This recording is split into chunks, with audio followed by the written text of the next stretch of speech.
Hii ni sehemu ya 45 msikilizaji. Kikubwa zaidi tunataka kujua kipi ambacho kiliendelea mara baada ya Tresha pamoja na Dastan kuzinguana mle ndani baada ya Dastan kumuonyesha picha fulani Tresha. Sasa hiyo picha ilikuwa na usunini mpaka Tresha kupaniki ama kujawa na hasira ama kujawa na morali ya kutaka kuanza kupigana na Dastan. Okay? Lakini kapo yetu pendo bwana Regina amesema enough is enough. Katoto ka watu bado ni kabikra, kana jitahidi kujitunza, kana akili. Alafu sasa limonome lake sasa ni furu kunyandua tu watu wengine. Kwa nini asifanye juhudi akamnyandua yeye na akavunja nazi? Kwa hiyo Regina amesema huu ni upumbavu, huu ni ujinga, kama vipi kila mtu achukua 50-50 asepe. Yaani mpaka Hamza akapewa gari aondoke.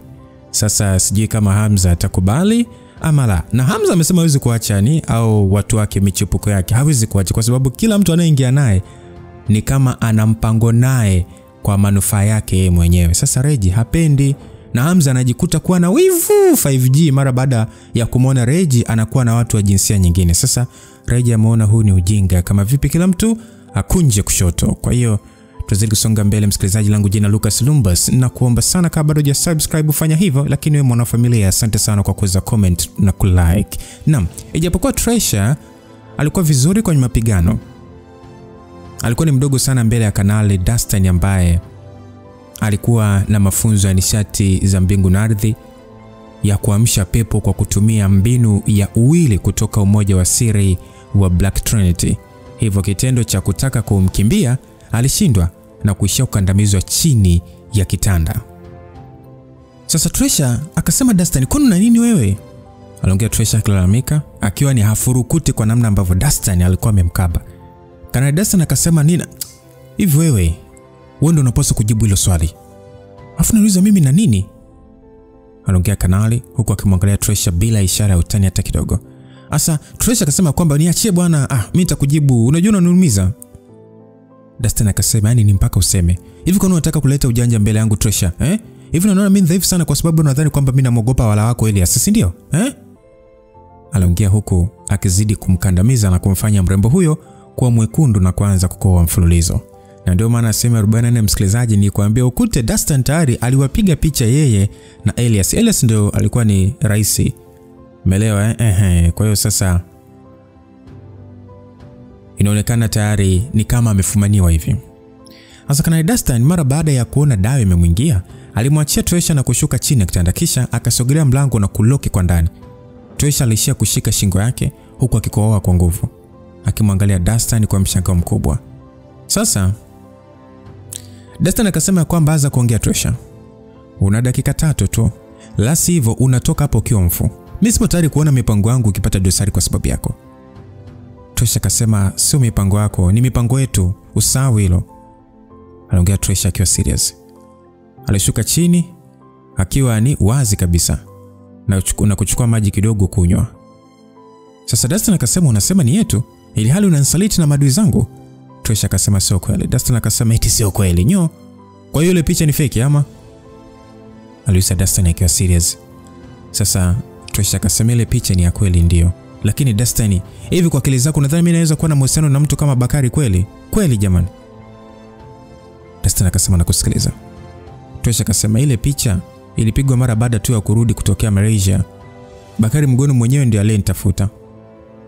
Aliongea na kisha alimwangalia Dastan kama alikuwa akiamini maneno yake.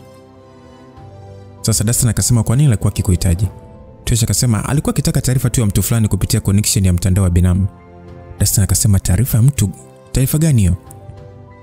Tresha akasema, "Dastan, nadhani unajua kabisa yani misheni zangu zote zinahusisha watu wa binamu. Kwa hiyo mimi sipaswi kukuambia. Kama ambavyo siwezi kukuuliza mambo yanayoendelea chini ya kitengo cha malibu." Dastan akasema, "Tresha, mpaka sasa na mashaka na wewe. Na njia pekee ya kunifanya nirudishe imani yangu kwako ni kuniambia kitu cha kuniridhisha. Kwa muda mrefu tokea nipewe hii taarifa, unajua mimi nimekuwa nikijiuliza sana. Nikuulize au nianze kukufuatilia kimya?" Tresha akasema, "Kwanza nani kanipiga picha na kukupatia?" Dastan akasema, "Hilo sio muhimu. Unachopaswa kufanya ni kuongea. Tresha, hili linagusa mipango yetu, umesikia? Ila kama unataka kujitoa, mlango upo wazi. Wewe acha kuongea." Aliongea Dastan na kisha alianza kurudia sasa kutengeneza tai yake na kulitafuta koti kwa ajili ya kutoka. Basi Tresha akasema kwamba alihitaji taarifa Edward Baxter Alonzo. Aliongea na kufanya Kanali macho yake kuchanua. Akasema ndo nani huyo? Tresha akasema mwanzo mimi sikuwa nikimfahamu na hata mimi linishangaza, ila Bakari alihitaji kuingia kwenye mtandao wa binamu kumfahamu huyo mtu, jambo ambalo nilimfanikishia. Lakini pia mimi nadhani unajua juu ya uwepo wa kanisa la Brazil hapa nchini. Edward Baxter Alonzo ni agent chini ya kanisa hili. Aliongea Tresha na pale Kanali macho yake alichanua na kumkumbuka Amos. Dustin akasema kama ni hivyo, kwa nini Bakari sasa akataka taarifa za Alonzo? Aliuliza na Tresha alitengisha mabega. Akasema sijajua, lakini nilifanikiwa kumhoji Bakari. Hakutaka kuongea kirahisi, lakini kitu alichoniambia ni kwamba Alonzo yupo hapa nchini na kuna mission anafanya. Pengine hiyo mission ndio iliyomuibua Bakari. Kwa hiyo sina uhakika, lakini baada ya kupata picha yake niliweka vijana kumtafuta Alonzo na nilifanikiwa kumpata. Aliongea Tresha na pale alichukua simu yake kutoka kwenye chaji na kisha alienda upande wa picha na kumuonyesha Kanali. Sasa Tresha akasema huyo unayemwona katika picha ndio agent Alonzo wa kanisa la Brazil. Pembeni yake ni Amiri. Kwa hiyo angalia, kuna picha nyingi sana ambazo vijana wangu wamezipiga kwa utaalamu wa juu sana bila yeye mwenyewe kujua. Aliongea hivyo Tresha na Kanali alianza kuangalia zile picha kwa kwenda mbele. Sasa Herbert, Amiri, Melissa ni watu wachache sana ambao aliwaona katika picha hizo na wengine hakuwajua. Na alishia kukunja ndimi tu. Dustin akasema unataka kusema nini? Maana naona hapa hata Bakari ni mmoja wa watu ambao wapo katika picha ya pamoja na huyo Alonzo. Kwa nini akataka kujua taarifa zake? Tresha akasema hilo sio swali sahihi. Unapaswa kuniuliza, uliza ni kwa sababu gani hawa wote walionekana, yani walionekana nao katika picha. Nakusikiliza. Hao wote ni wateja wa viungo vinavyouzwa na kampuni tanzo ya Elix. Aliongea Tresha na kumfanya Dustin kumwangalia Tresha kwa makini. Sasa Dustin akasema hili swala la viungo ni swala ambalo lilikuwa likifanywa utafiti, lakini baadaye utafiti ukaja kusitishwa. Na kwa ninavyojua binamu anahusika na kinachosambazwa kupitia hivi viungo. Tresha akasema ni kweli unachomaanisha, lakini unajua binamu ilivyo hasa namna uendeshaji wake katika kutunza siri na kuzifanyia uchunguzi. Mimi ni mtu wa pembeni sana. Yaani mimi ni kama wakala tu, na muda wote naweza kufa au kupotezwa na binamu. Aliongea Tresha na Dustin alikuwa akielewa kuhusu hilo. Sasa Tresha akasema na ndio maana kwa muda mrefu nimekuwa na wewe pamoja katika mpango ulioanzisha na ukakubali niwe mwenza wako. Licha kwamba ni kweli kinachosambazwa kupitia viungo hatukijui, lakini kuna swala muhimu sana limejificha katika hivi viungo. Dustin akasema swala gani? Tresha akasema Night Shadows. Aliongea Tresha akiwa na tabasamu na kisha alienda kukaa mbele ya kioo akimwacha Kanali akiwa katika hali ya mshangao. Kanali akasema unataka kumaanisha nini Tresha? Tresha akasema niambie, bado unasema huu mpango ni wako mwenyewe au ni wa kwetu? Aliuliza kusasa akimwangalia Kanali kwa kejeli. Kanali akasema Tresha, unajua fika nipo kwenye uchunguzi wa Night Shadow kwa muda mrefu sana. Kwanza kwa nini hukuniambia taarifa hii muhimu? Mimi nishakuelezea kuna uwezekano Night Shadow na kupotea kwa Sedekia kukawa na uhusiano mkubwa, lakini umeamua kukaa kimya. Tukiendelea hivi unadhani mimi naweza vipi kukuamini kama wewe mwenyewe ndio unatengeneza mazingira mimi kutokuamini? Aliongea na Tresha alitoa tabasamu. Tresha akasema kuhusu Night Shadow kuwa na uhusiano na kupotea kwa Sedekia, mimi sidhani kama lina uhusiano. Dustin akasema mnipe sababu ya kuamini maneno yako. Tresha akasema wewe nenda kwanza kaongea na madam, na ukirudi majibu utakayoyapata mimi nitakuelezea na cha kwangu. Pengine tunaweza kuwa na mwafaka mzuri zaidi. Dustin akasema uko serious? Tresha akasema Dustin unachelewa ise. Aliongea Tresha na kumfanya Kanali Dustin kukuna kichwa chake na kuangalia saa. Dustin akasema usije kuleta ujanja Tresha. Tresha usije kuleta ujanja katika hili. Nadhani unanijua nilivyo. Tresha akasema kama nilivyo na faida kwako ndivyo ulivyo na faida kwangu. Kama nikikuacha angalau niwe nishaingia kwenye level ya kuinuka kwa nafsi. Aliongea Tresha akiwa na tabasamu, na kauli hiyo ilimridhisha Dustin na kujiambia ni kweli Tresha anaweza kuwa mjanja tu, lakini hawezi kumkimbia kama anataka kupata faida za mafunzo ya kuvuna nishati ya wili. Mafunzo ya kuvuna nishati kupitia wili ni aina mafunzo ambayo msikilizaji yanafanyika kwa mashabihiano au kunyonya. Yaani ni aina mafunzo ambayo kiungu kikuu cha mafunzo hayo ni ngono. Kwa maana kama utakuwa unakumbuka vizuri, Hamza alishawahi kumwambia demu wake mmoja, akamwambia kwamba sio kila mtu anakutana na wewe kingono kwa lengo tu la kuenjoy. No, kuna watu wengine pale wanavuna nguvu za kiroho kutoka kwako. Kwa ndio maana unajikuta sasa kuna mambo mengine kwako hayaendi kwa sababu nguvu ya kiroho imeshapungua. Na ndio maana hata kuna watu wazima wanadiriki kutoka na watoto ambao bado hawajajua hayo mambo ili kuweza kupata nguvu ambazo wao wanaziamini. Ndio unasikia taarifa za kulawiti siji nini. Sio kwamba umekosa watu wa kuwapata shilingi 1000 tu waenjoy maisha, no. Ila kuna mambo tofauti na mtu kuenjoy swala hilo. Kwa hiyo ndivyo ilivyo sasa msikilizaji. Sasa Hamza mara baada ya kufika ofisini hakuwa na utulivu kabisa na hakuwa na mpango wa kufanya chochote. Baada ya kuzungumza kwa dakika chache na Irene ambaye alimuomba hela ya mafuta, alimtumia na kisha aliingia mtandaoni kupoteza muda. Sasa muda mchana alishuka chini kwa ajili ya chakula cha mchana, lakini alishangazwa kutokumuona Yones. Alikuwa ameshazoea kula naye mara nyingi, hivyo alipomkosa alijisikia vibaya sana. Toshe alihitaji mtu wa kumchokoza. Mwanzoni alidhani pengine Yones alikuwa ameshafika na kula na kuondoka, lakini alipokuwa akianza kula, alimuona Yones aliyevalia sare za ulinzi akiingia kwenye eneo hilo. Sasa mrembo huyo mwanajeshi alichukua chakula na kisha aligeuka na kumwangalia Hamza. Alimwangalia kidogo kama mtu aliye na wasiwasi. Kisha alitembea na kwenda kukaa pembeni yake. Uhusiano wa Hamza na Yones haukuwa wazi bado. Hamza alikuwa akimtamani Yones, mwanamke mwenye umbo tata na rangi nzuri, lakini hakuwa na haraka. Yones, siku hizi umebadilika sana. Nilidhani hutakuja kukaa hapa mwenyewe. Anaongea Hamza na kumfanya Yones kupindisha midomo kidogo. Vipi? Mambo yalienda sawa huko ulikwenda? Alienda vizuri. Vipi, kuna kilichotokea? Aliuliza na kumfanya Yones kumwangalia Hamza kwa mashaka. Kisha alitingisha kichwa kuonyesha hakukuwa na shida. Mbona ni kama una mwazo? Amna, ni swala dogo tu la kawaida tu linanisumbua. Swala gani? Niambie nikusaidie. Aliongea Hamza akiwa serious na kumfanya Yones kula kidogo. Kisha alinua macho yake na kumwangalia Hamza. Alipokutana macho ya Hamza, ujasiri ulionekana yani kama ulimpotea. Yones, niambie bwana, usiponiambia mimi nitajua vipi sasa kusaidia? Mwanzo naolewa. Aliongea Yones akionekana kuwa na ujasiri wa kuweka wazi mamzi yake. Hamza alijikuta akinywea kama amemwagiwa maji ya barafu. Yaani unaolewa na nani? Yones alitazama muonekano wa Hamza, mapigo yake ya moyo alianza kudunda haraka. Na pale pale aliangalia chini. Yones akasema ni Mdudu, mchumba wangu wa zamani, nadhani unamkumbuka. Hamza alijikuta kikunja uso. Alimkumbuka vizuri Mdudu, afande kutoka kikosi cha Malibu. Hamza akasema, umelazimishwa na familia yako kuolewa au ni familia Mdudu iliyokulazimisha? Yones akasema kuna aliyenilazimisha. Naweza kusema sina hisia zozote mbaya juu ya hili. Hamza akasema kwa hiyo unamaanisha unampenda Mdudu au vipi? Aliuliza Hamza na Yones alitengisha kichwa kataa. Hamza akasema hivi unamjua vizuri Mdudu? Yones akajibu sijamjua vizuri. Hamza akasema kwa hiyo unataka kuolewa na mtu ambaye humpendi wala humjui vizuri au unataka tu kuolewa katika familia Mdudu? Yones akajibu sio kwamba napenda kuwa katika familia yao. Mimi sitaki kuwa mwanamke chombo cha starehe. Nataka kuendeleza kizazi cha familia yetu na kupata watoto. Hamza akasema sasa kama unataka watoto, kwani lazima iwe Mdudu? Aliuliza Hamza na kufanya Yones kukunja uso kidogo.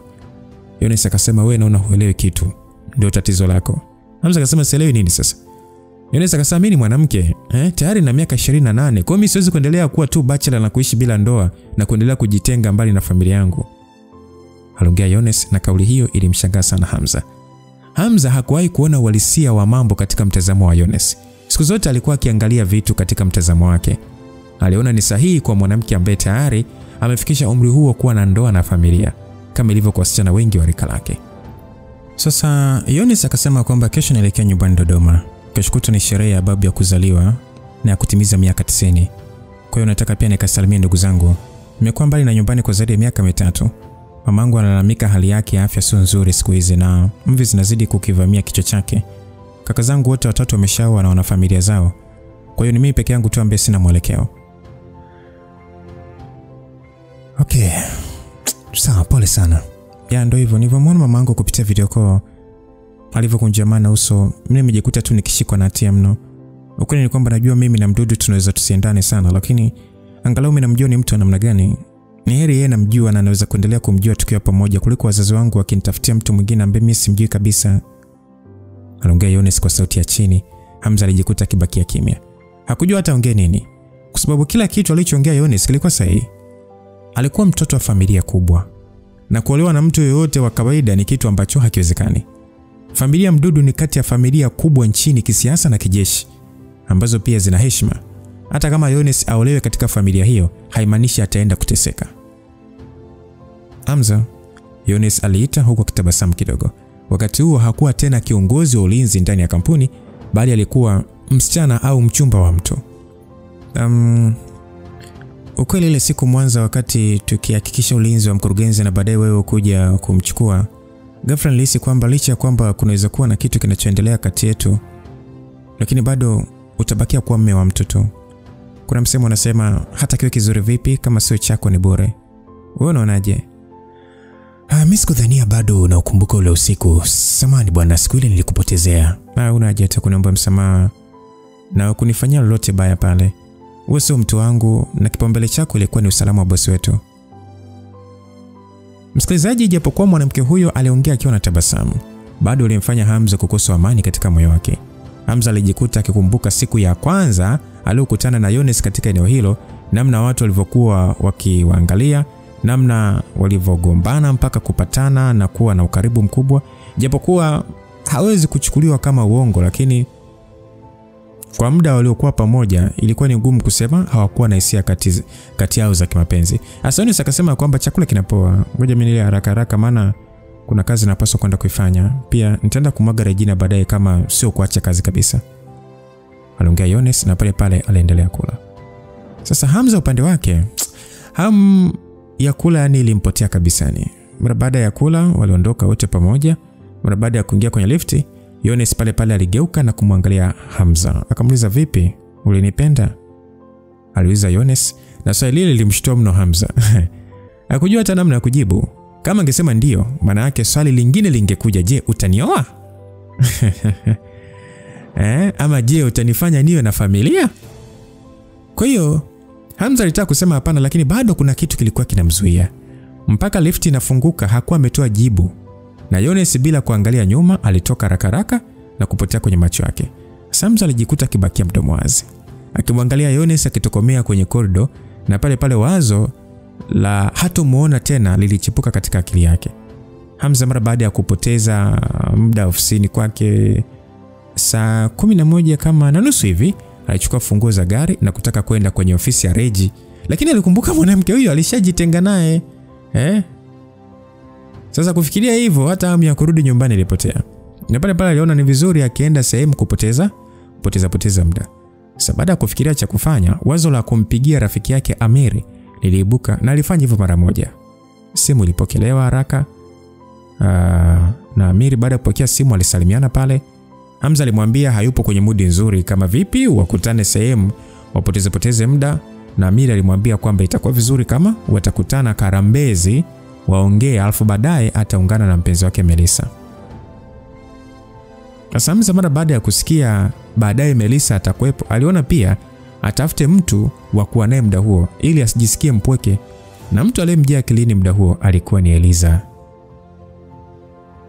Unaonaje tukikutana kabisa na wapenzi wetu kuliko kuwasubiri? Itakuwa vizuri bro. Kwa hiyo saa ngapi sasa itakuwa muda mzuri? Kuanzia saa 1 hivi itakuwa vizuri. Anaongea Hamza na Amiri alikubali pale.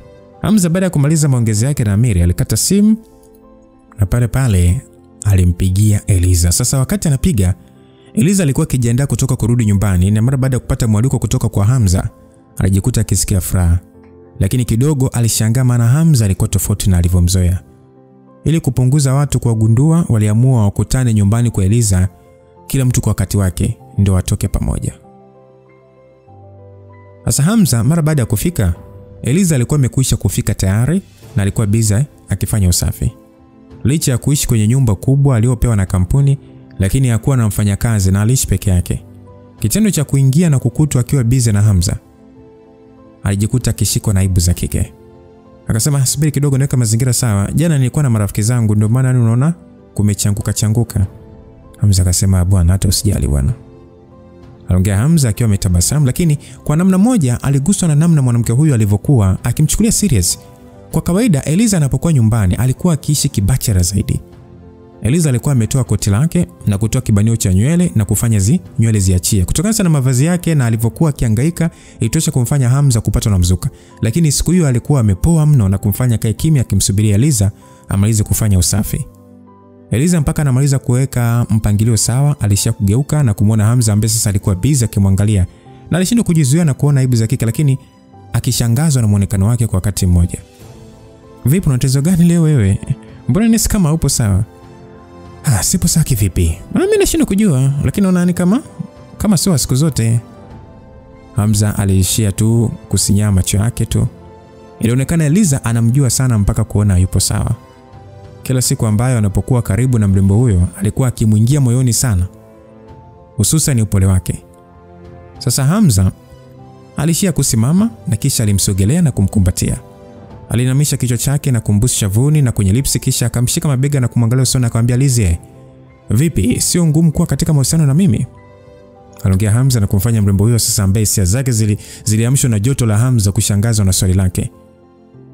Eliza akasema, "Kwa nini unauliza hivyo? Mimi sioni shida yote." "Una nini lakini wewe leo?"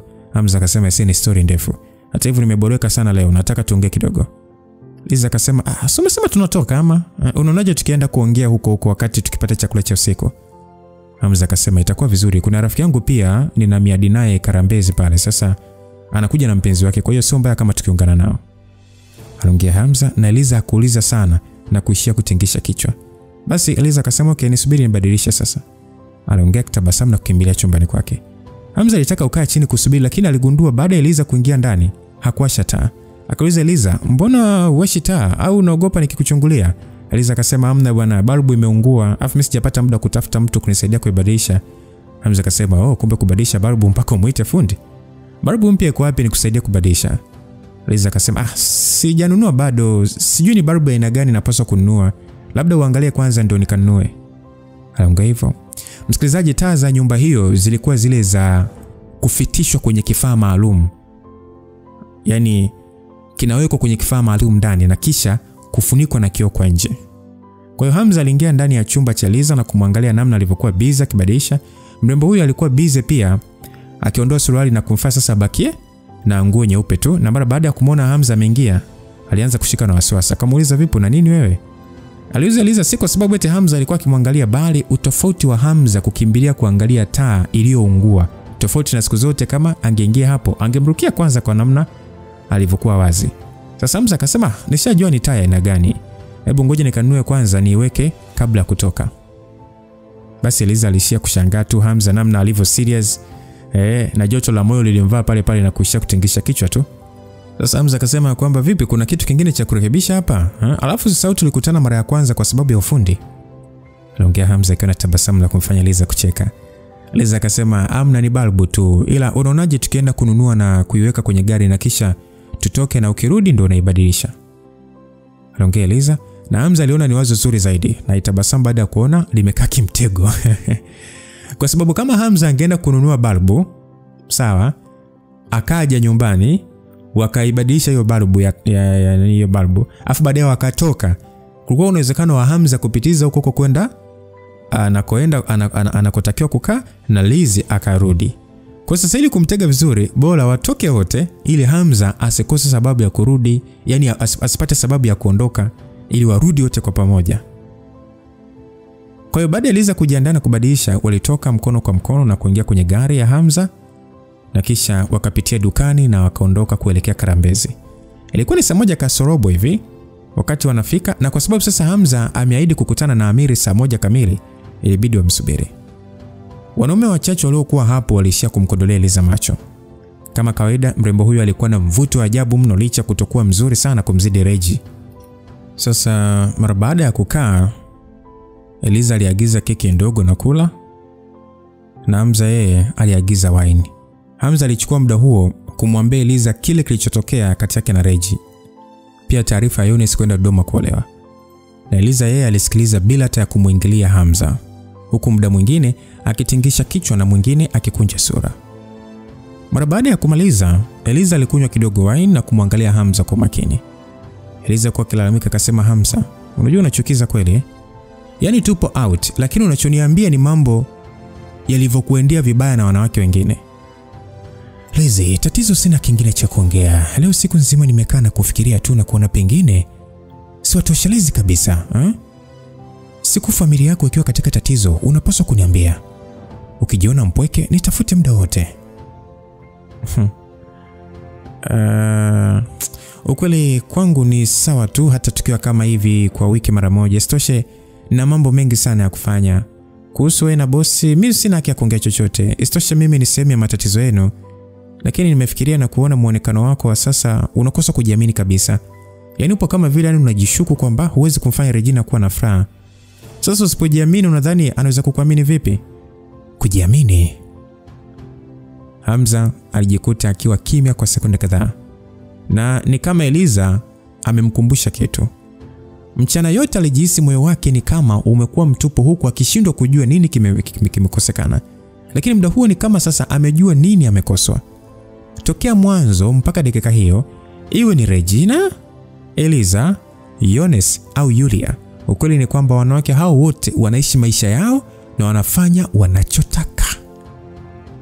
Yaani iwe ni Regi, Eliza, Yones au Yulia, wana maisha yao na wanafanya wanachotaka. Kutokea mwanzo mpaka mwisho, mtu ambaye alihisi amepotea ni yeye mwenyewe.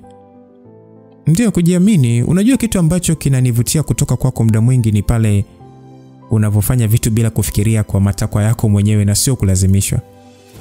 Ijapokuwa mambo yako muda mwingine yani ni kama yanakasirisha vile, lakini ndio inakufanya kuwa tofauti na wanaume wengine. Mara baada ya kuongea hivyo, sura ilianza kuiva kwa aibu. Alishia na kukumbuka ile siku Hamza alivyovamia ofisini kwake na kumfanyia mambo juu ya meza. Sasa Eliza akasema, mimi sio wewe. Hivyo ni ngumu kujua unachofikiria, lakini ile mradi utaendelea kuwa wewe bila kuigiza kuwa mtu mwingine, hicho ndio kila kitu, na kitakachobakia ni upande wetu kuchagua tu tuondoke au tubakie. Sasa Hamza alishindwa kujizuia na kuvuta pumzi nyingi sana, huku akimwangalia mwanamke huyo kwa hisia kali. Ghafla tu pale aliamka alipokuwa amekaa na kwenda kumkumbatia Eliza kwa nyuma. Na yani ile sasa aliinamisha kichwa chake na kumkisi kwenye lips. Tukio lile yani sio tu kwamba lilimwogopesha Eliza, lakini pia liliogopesha wateja wengine na wahudumu ndani ya mgawa huo. Eliza akasema, unafanya nini? Kuna watu wengi hapa. Sasa Hamza akasema, si umesema kinachokuvutia kwangu ni kutokujali wengine wanaingiliaje? Yaani wananitazama vipi? Tatizo unavutia sana, kwa hiyo nimeshindwa kujizuia kutokukisi. Eliza akasema, nimesema ndio, lakini kuna mazingira. Hamza akasema, bora tumekuja hapa maana umerudisha hali yangu katika hali ya kawaida. Asante kwa ushauri wako, na tukitoka hapa mmeo nitakwenda kununulia zawadi. Eliza akasema, mume? Hamza akasema, ndio, alafu sio lazima mdote kuniita mume. Kuanzia sasa niite husband, na mimi nitakuita wife Lizzy, sawa? Eliza akasema, ako sitaki. Eliza moyo ulimjaa utamu, lakini sasa mdomo wake ulikatakata kutamka. Hamza hakujali na aliendelea kumuita wife Lizzy kwa sauti mpaka watu waliokuwa ndani ya eneo hilo walianza kuangalia na kuishia kucheka tu wakiona Hamza alikuwa amechanganyikiwa na mapenzi ya mrembo Eliza. Hata hivyo waliona anayo haki ya kuchanganyikiwa, maana Eliza alikuwa akivutia mno. Japokuwa Hamza alikuwa kama kichaa, waliokuwa na wenza wao walitamani kuwa na mtu kichaa kama Hamza. Basi Eliza akasema, sawa, mimi nitakuita husband, acha makelele. Yaani huna hata aibu wewe, yaani wewe. Alafu hujanioa, huoni sio vizuri mimi kukuita mume? Aliongea Eliza, kimziba Hamza mdomo maana alijua ataendelea. Hamza akasema, ndio, ijapokuwa hatuwezi kufunga ndoa rasmi, lakini hakuna tatizo mimi kukuita mke. Tuna uhusiano mzuri, kwa hiyo kuna haja gani sasa kufunga ndoa ndio tuitane mke na mume? Aliongea Hamza na kumfanya Eliza kucheka, hata sijui anacheka nini. Sasa Eliza akasema, dakika chache zilizopita ulikuwa mpole, lakini sasa hivi naona usharudi kwenye hali yako na unaanza kuniongopea tu na maneno ya kunifariji, si ndio? Hamza akacheka akasema, Lizzy wife, ukiendelea kuongea hivyo nitaendelea kupiga makelele ujue. Anaongea Hamza na kumfanya Eliza kutabasamu, na alimshika mkono Hamza huku sasa akimwangalia kwa kurembua. Eliza akasema, habi, ni zawadi gani umesema unataka kununulia? Hamza akasema, nitakununulia kitu chochote gani unachotaka, mfano mkoba wote wa kampuni maarufu duniani unaotaka. Aliongea Hamza huku sasa akijiwazia kwamba angetumia connection yake kuweza kupata bidhaa ya bei ghali kama zawadi. Sasa Liza akasema kwamba kuna mikoba maarufu ya Prada imeingia sokoni na ni habari ya mjini kwa sasa, unaonaje kununulia huo? Hamza akasema ushasema ishakuwa maarufu, maana yake ipo mingi mtaani. Kwa nini sichukulie tu kama Hermes vile mikoba adimu sana na gari? Liza akasema hiyo ni ghali sana na style yake hainipendezi na nitashindwa kutoka nayo. Mimi napenda zawadi ninayochagua bwana. Utanunulia au vipi? Aliongea na kumfanya sasa Hamza ashindwe kuongeza neno. Ilionekana mrembo huyo hakujali bei bali kinachomvutia. Hamza akasema okay, nitakununulia. Nionyeshe style yake ili iwe rahisi kwangu kukuagizia na uletewe. Aliongea Hamza na Liza alitabasamu kama mtoto na kumuonyesha haraka haraka mkoba anaotaka. Muda huo simu ya Hamza ilianza kuita. Alipoangalia anayepiga ni Amir. Na ndipo anakumbuka alikuwa na miadi naye eneo hilo hilo. Kutokana na kuwa busy na Liza, alikuwa amemsahau kabisa ni kwa muda. Sasa Amir akasema bro, ushafika sisi tunakaribia. Hamza akasema sisi tupo hapa kwa muda mrefu bwana, njoo tutakuta. Aliongea na Amir alitabasamu na kukata simu. Liza kauliza nani huyo, ndio rafiki yako uliyekuwa ukisema unakutana hapa ama? Hamza akasema ndio. Aliongea Hamza na ndani ya dakika chache tu Amir aliingia ndani ya eneo hilo akiwa ametangulizana mwanamke mrembo mno. Hamza alikuwa akimjua Melissa, mwanamke aliyetokea kupendwa sana na Amir. Sasa Amir akamwita pale Hamza, "Oh brother." Huko akiwa na tabasamu kama lote. Na Hamza sasa aliamka na kukumbatiana naye kishikaji na kisha akawakaribisha. Melissa, aliita Liza kwa mshangao kidogo baada ya kukutanisha macho na mrembo huyo aliyekuja na Amir. Vipi mnafahamiana? Aliuliza Amir huku akimwangalia Liza kwa macho ya mshangao na kisha alimwangalia Hamza. Ilikuwa ni kama hajategemea Hamza angekuja na mwanamke mwingine tofauti na Dina ambaye amemzoea. Ila alishangaa baada ya kuona ni mrembo mwingine. Sasa Melissa akasema ni bosi wangu. Aliongea Melissa kwa wasiwasi kidogo na Liza alitabasamu. Nakumbuka Amir uniambia mpenzi wako ni mfanyakazi wa benki ya Dosam Commercial Bank, si ndio? Ndio, Melissa ni meneja tawi la Ubungo. Melissa, huyu hapa ni Hamza bwana, rafiki yangu niliyekuwa nikikwambia. Namjua vizuri tu. Aliongea Melissa kitabasamu na kumfanya Hamza muangalie. Shemeji, umenijulia vipi? Mashindano ya basketball na pia nilisikia wewe ndio uliyehusika kuokoa wafanyakazi wengi wakati wa toa. Wafanyakazi wengi wanakufahamu kama PA wa mkurugenzi. Aliongea Melissa kwa uchangamfu, akimfanya Hamza kukuna kichwa huku akitambua maarufu wake.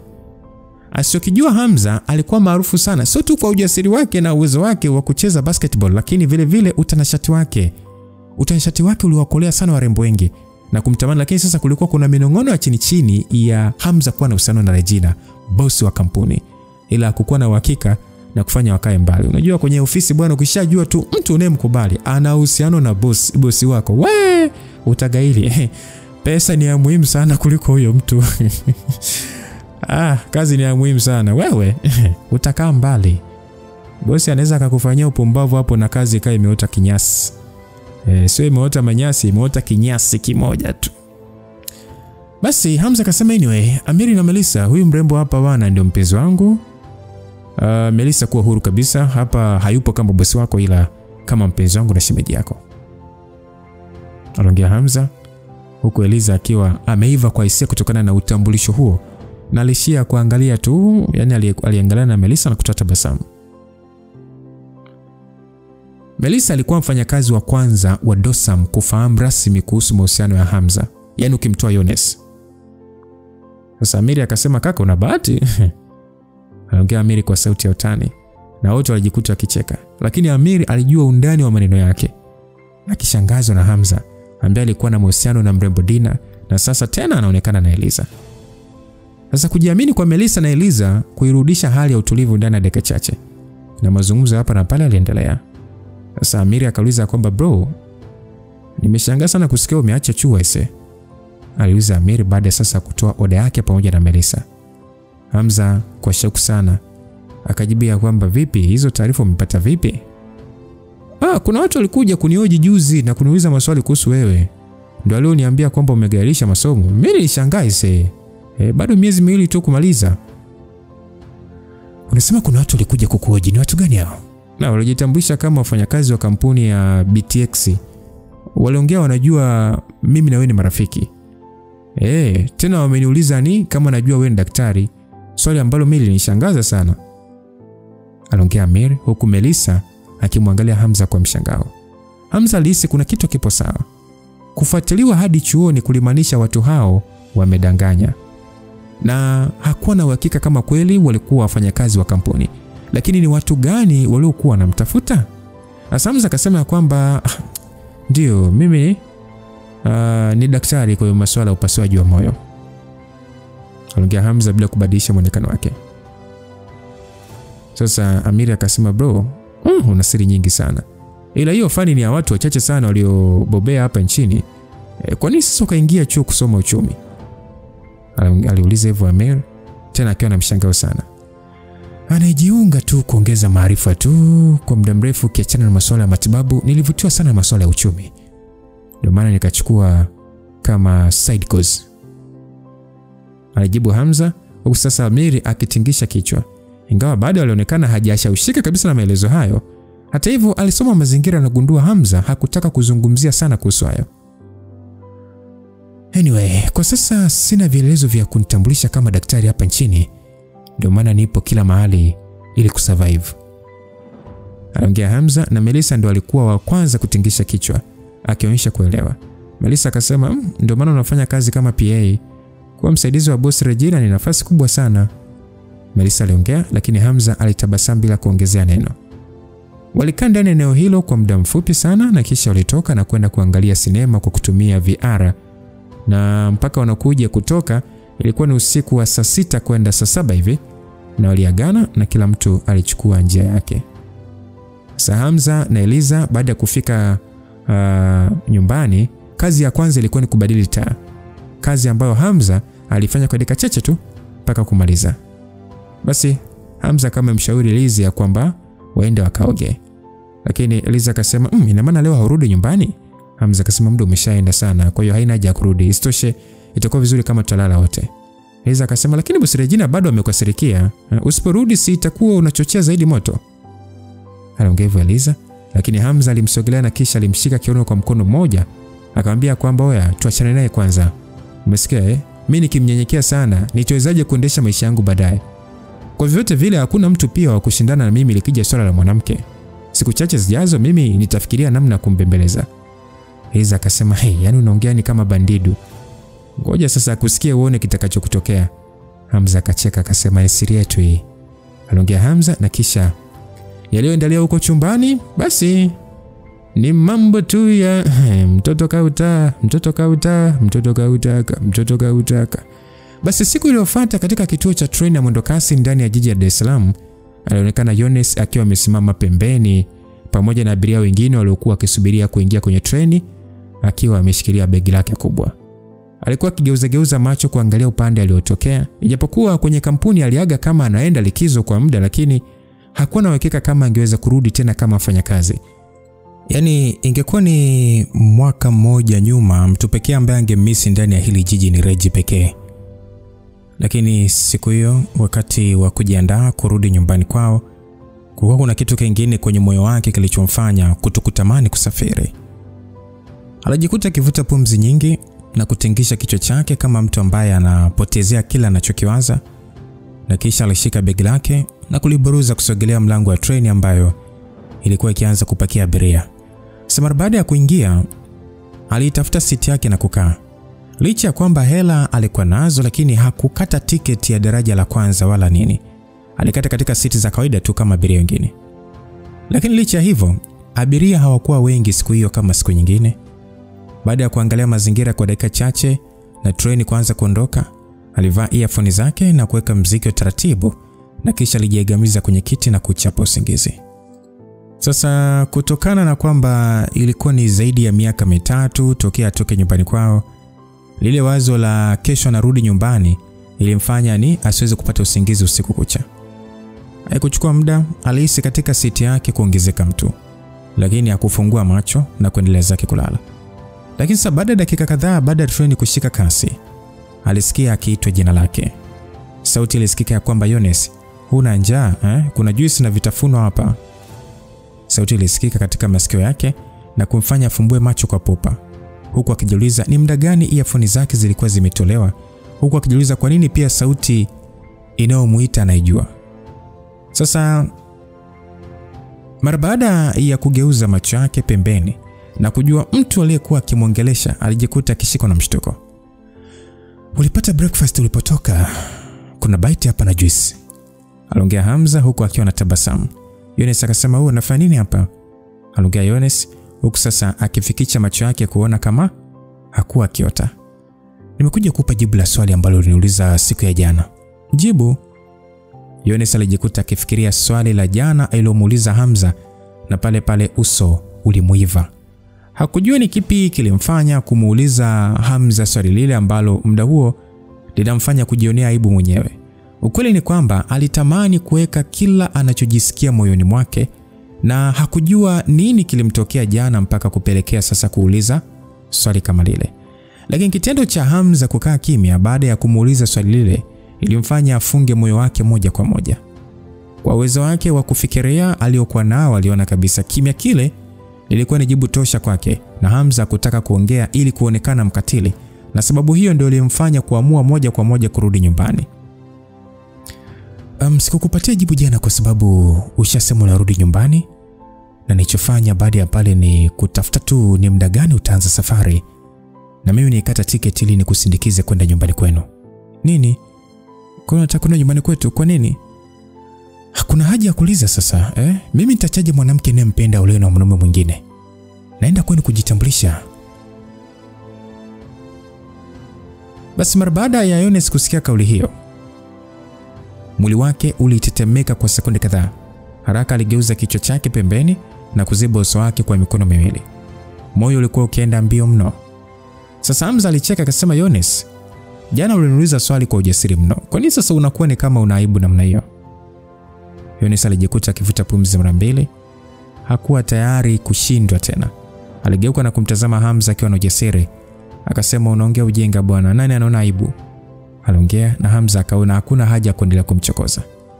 Okay, ni kweli hauna aibu. Basi chukua basi kwanza chochote basi upate kuchangamsha tumbo. Safari ni ndefu hii. Aliongea Hamza na kumfanya Yones kumkodolea macho, asijue mwanaume huyo anafikiria nini. Hata chakula alipokea kimya tu na kuendelea kula taratibu. Sasa Hamza huko akitafuna alisema ya kwamba hivi vidudu ni vitamu mno, lakini wanauza bei ghali sana. Yones hakuona utamu wote. Moyo wake muda huo ulikuwa umefumbwa na hisia mchanganyiko na kumfanya kuona kama alikuwa ndotoni. Yones, unawaza nini? Mbona kama yeye umekodoa macho hivyo? Hivi ni kweli unaenda nyumbani kwetu? Si nimeshakwambia. Kama siendi kwenu kwa nini pande treni? Lakini unaenda kuambia nini wazazi wangu sasa? Na mkurugenzi anajua unasafiri? Hata mimi sijali kuhusu hilo. Mimi ninachojua tu nakupenda. Japokuwa sijui ni kwa kiasi gani, lakini mimi siwezi kukuona ukiolewa na mdudu. Sasa uone kama unafanya mambo kwa kurupuka. Japokuwa familia yetu sio kama nyingine kubwa, lakini haimaanishi wataweza kuingilika kirahisi. Afistoshe, kama mkurugenzi akisikia kuhusu hili atakasirika mno. Hata kama familia yenu ingekuwa ya rahisi, hakuna kunizuia. Kama familia yenu ni ya kawaida, kwa nini wanizuie? Kuhusu mke wangu hilo wewe niachie tu mimi. Mimi najua namna ya kumbembeleza Reji. Kwa hiyo wewe ndio hofu kabisa ni. Nikichanganya na mwanamke mmoja kama mwanaume mimi nitaishije sasa? Wewe, yani unajua kurupuka kweli wewe? Mwenzako Eliza jana akasema bwana kanipendea kwa sababu ya kurupuka kwangu. Wewe unaonaje? Kwa hiyo jana ulikuwa kwa Eliza? Ndio, nimetokea kwake asubuhi ya leo na kuja moja kwa moja station. Yones alijikuta akituliza hisia na kujiambia kweli huyu ni playboy. Hata hivyo alikuwa katika hali ya kupaniki, maana alishindwa kujua ni kitu gani Hamza anapanga kufanya akifika nyumbani. Basi saa 6 kasoro ndio muda waliweza kufika station kuu ya train Dodoma, na wakati wakiwa wanatoka waliweza kumuona mwanaume mzee wa makamo hivi akiwa amesimama pamoja na wanaume wengine wawili waliovalia mavazi ya suti. Sasa mwanaume yule aliyevalia suti ya kijivu kwa uchangamfu sana alisema, Yones, hatimaye nakuona tena bana. Yones mara baada ya kumuona mzee huyo na yeye pia alitabasamu na kumsogelea kumsalimia kwa faraja sana. Yones akasema, mjomba Sauli, unaendeleaje? Aliuliza hivyo Yones, lakini swali lake lilikuwa la kijinga sana kutokana na kwamba mzee huyo alikuwa na mafunzo ya nishati za mbingu na ardhi katika level ya mzunguko kamili. Maana yake umri wake wa kuishi ni mkubwa na si rahisi kuumwa kirahisi. Hamza mara baada ya kuona mzee huyo ndiye aliyekuja kumpokea Yones, aliona kweli familia Yones ilikuwa ni ya kijeshi na kichifu. Kuna muda Hamza mwenyewe alikuwa akijiuliza, katika mafunzo ya nishati za mbingu na ardhi, Tanzania haikuwa na muda mrefu sana tokea ipate ufahamu wa mafunzo haya. Lakini kulikuwa kuna wazee wengi ambao walionekana kuwa na mafunzo hayo muda mrefu sana, na kujiuliza, wametokea wapi? Mzee Sauli hakuwa mwanajeshi wa moja kwa moja, alikuwa ni mzee tu waliochipukia katika familia ya Chief Mazengo na kupewa kazi ya ulinzi na kusimamia kazi zote za familia. Kama ni wazungu, basi wangempa cheo cha batra. Basi akasema kwamba unaonekana kukua kiasi chake Yones. Aliongea sasa akichunguza mwili wa Yones na aliweza kuhisi amekuwa tofauti. Ijapokuwa hakujua ni mafunzo gani, lakini aliweza kuona tofauti hasa upande wa ukomavu wake wa kiakili. Yote hayo yalikuwa ni mafunzo ya Hamza aliyomwelekeza Yones kutumia.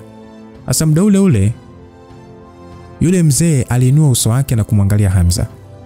Alikuwa ameishi maisha marefu sana ndani na nje ya Tanzania na kuona watu wengi wa kawaida na wasiokuwa kawaida, lakini kitendo cha macho yake kutua tu kwa Hamza, aliweza kugundua sio mtu wa kawaida pale pale. Akamwambia, bwana mdogo, Yones ni rafiki yako? Wewe ndio mzee Sauli, si ndio?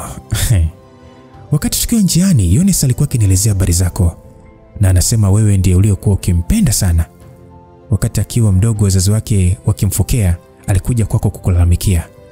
Mimi kama mpenzi wa Yones nichukue fursa hii kukushukuru sana kwa kumjali kwa wakati wote mpenzi wangu. Aliongea Hamza huku akiwa amemshika mkono ule mzee, na matendo yake alimfanya mzee Sauli kuwa katika mshangao. Yones alishindwa kuona namna uso wake umeiva.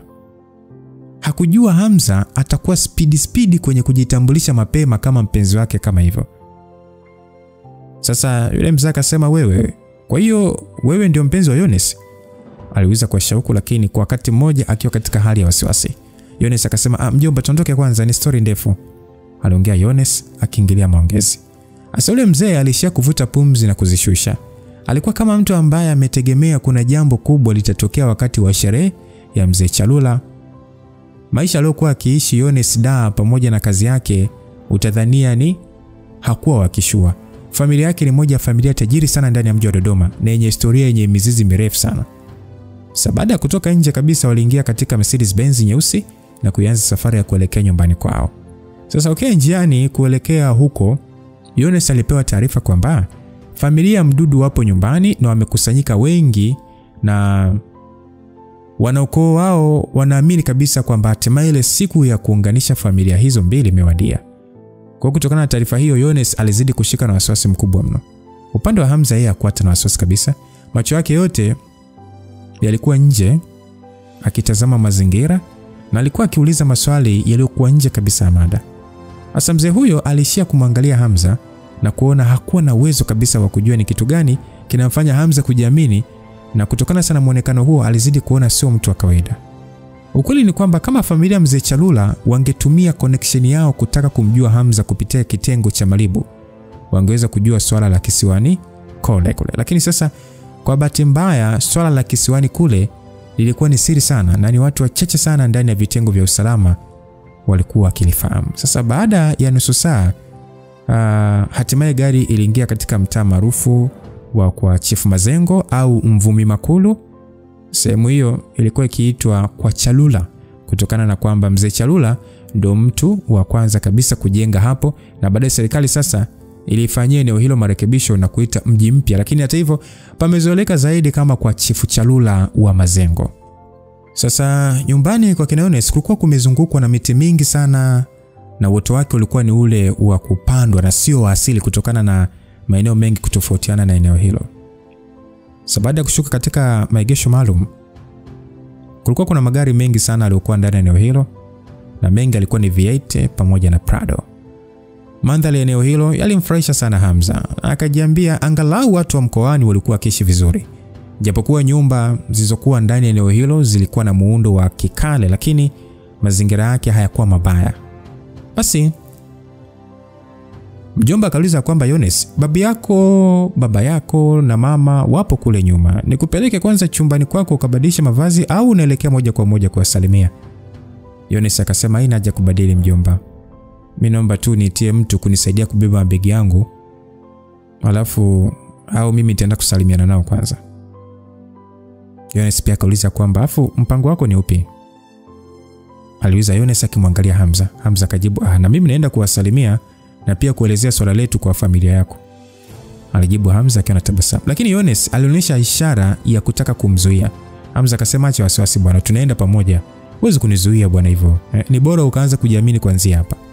Yones akasema basi usiwe mkali sana. Mama yangu afya yake sio nzuri sana. Akishikwa na hasira anaweza kupandwa na pressure. Aliongea hivyo Yones na Hamza alitikisa kichwa kubaliana naye. Staili ya ujenzi wa eneo hilo ilikuwa ya kizamani sana. Japo nyumba zilikuwa nzuri, upangiliaji wake ulifanya ionekane kama kituo cha afya. Baada ya kuingia kwenye korido ndefu iliyojitegemea, walipita bustani kadhaa zilizotengenezwa vizuri na hatimaye wakaingia kwenye uwanja mdogo ambao ulikuwa umepandwa mizambarao. Njiani baadhi ya wafanyakazi waliomuona Yones na Hamza walishia kumwangalia kwa kumshangaa na kumsalimia kwa wakati mmoja. Baada ya kuzunguka hadi nyuma, hatimaye waliweza kufika kwenye ukumbi mmoja uliokuwa umejengwa kwa makuti. Na kulikuwa na watu wengi waliokuwa wakiongea na kucheka kwa sauti, hali iliyofanya sasa eneo hilo kuwa la furaha na kuchangamka. Kadri walivyokuwa wakisogelea eneo hilo, ndivyo Yones alivyozidi kujawa na wasiwasi. Alishia kujikaza kijeshi na kufanya hatua zake zionekane kama mtu anayejiamini. Hasa mbele kabisa kulikuwa kuna mzee mtu mzima hivi aliyevalia koti kubwa la manyoya la kitamaduni kabila la Wagogo na kofia kichwani. Huyo alikuwa ni babu yake Yones. Ijapokuwa muonekano wake ulikuwa wa kizee, macho yake yalionekana kuona vizuri kabisa pamoja na uzee wake. Upande wa kulia kwake kulikuwa kuna mwanamume mwingine wa makamo aliyevalia combat za kijeshi za cheo cha meja jenerali. Huyu alikuwa baba yake Yones, ambaye kwa jina anafahamika Afande Daudi Charula. Pembeni yake kulikuwa kuna mwanamke mwenye muonekano wa kitajiri maarufu kama Mama Dani. Huyu ndio mama mzazi wa Yones. Kulikuwa kuna wanaume wengine waliokuwa katika mavazi ya kijeshi, karibu wengi wakiwa na vyeo vya nyota 3 na ngao, na ilionekana walikuwa ni ndugu wa Yones. Hata hivyo waliokuwa wakimpa wasiwasi zaidi Yones ni watu waliokuwa wamekaa upande wa kushoto, upande wa wageni, wakiongozwa na Afande Mdudu na wazee wachache wa ukoo wake. Macho yao yote yalikuwa kwa Yones, yani kana kwamba ndiye mtu pekee waliokuwa wakimsubiria. Basi Mama Dani akaita, Yones. Aliita hivyo mara baada ya macho yake kutoka kwa Yones. Aliinuka na kumkimbilia akamkumbatia kwa hisia kubwa sana. Yones alikuwa amemmisi sana mama yake. Alimwangalia na kuona alikuwa amezeeka mno, na alishindwa kujizuia kushikwa na hatia, akatoa chozi. Unaweza ukashangaa kwa nini mzazi huyo asingesafiri kuja mpaka Dar kumuona mtoto wake kama alikuwa amemmisi sana. Lakini baada ya Yones kutoroka nyumbani akikimbia ndoa baada ya kufeli mafunzo nchini Chile, baba yake Meja Jenerali Daudi alipiga marufuku familia nzima kutokumtafuta Yones, ikiwemo mke wake. Sasa Afande Mdudu akaita, Hamza. Aliita mara baada ya kumuona Hamza, huku sasa uso wake ukifubaa. Mzee wa familia yake akauliza kwamba, Mdudu, unamfahamu yule kijana? Afande Mdudu akajibu kwamba, mjomba, yule ndiyo Hamza, ndiye mtu anayefahamiana na mshauri mkuu na kuniambia nisimsumbue tena Yones. Aliongea Mdudu, huku sasa akionyesha kuwa bado alikuwa na hasira na Hamza. Msikilizaji, Mdudu tokea amkoswe Yones kwa kupewa vitisho na Hamza, aliomba kuacha jeshi na kujiingiza katika siasa. Alikuwa ni mjukuu wa kwanza wa Chifu Mirambo. Mjomba wake Imani alikuwa ni moja ya viongozi wa juu wa serikali, akiwa sasa amehudumu kama waziri wa ulinzi chini ya Rais Mbilu. Ijapokuwa kwa wakati huo alikuwa ni mbunge tu baada ya kushinda uchaguzi, lakini alikuwa ni miongoni mwa watu waliokuwa katika nafasi za juu za kuteuliwa waziri katika serikali mpya. Sasa baada ya Imani kusikia kwamba Hamza ndiye aliyeingilia swala la ndoa ya Mdudu na Yones, alijikuta ni hakuridhishwa na hali hiyo. Sasa Mrambo kwa hasira sana akauliza, Jenerali, kwa nini huyu mtu amekuja hapa? Kuonekana kwake katika familia yako si ni kama kutudharau? Aliuliza Mrambo kwa hasira, huku sasa akipiga meza. Sasa Yones akaambiwa kwamba, Yones, msogea hapa haraka na umwambie babu yako nini kinaendelea. Huyo yule kuja naye ni nani? Basi Yones ilibidi aachiane na mama yake na kisha alienda mpaka walipo wazee na kisha kuanza kusalimia. Akasema anaitwa Hamza Nira. Sasa Hamza haraka haraka akasema, Yones ni mpenzi wangu. Inaonekana Yones alitaka kusema kwamba Hamza ni rafiki yangu, ila Hamza akamtime akasema Yones ni mpenzi wangu. Sasa mara baada ya kusikia kauli hiyo, watu wote katika ukumbi huo walijikuta akishikwa na mshangao. Yones alishia kukunja ngumi tu huku mikono yake ikishikwa na jasho kwa wasiwasi. Basi Mirambo akasema kwamba mzee Chalula, hivi nini kinaendelea? Hawa watoto si ndio waliosema wenyewe wanakwenda kusahau yaliyopita na kukubali kuchumbiana? Mdudu mwenyewe amekubali kuacha aliyopita na yupo hiari kumuoa mjukuu wako. Au hii inamaanisha familia yenu haijawahi kuchukulia hili swala kwa uzito wake, ndio maana mnaenda mbali hivi? Aliongea Mirambo kwa hasira huku sasa akipiga meza. Sasa Afande Daudi ambaye sasa ndio baba wa Yones akajibu kwamba mzee Mirambo, hebu punguza jaziba. Familia yetu bwana imekuwa na taswira nzuri kwa muda mrefu. Kama binti yangu amekosea, mimi nipo tayari kuomba radhi.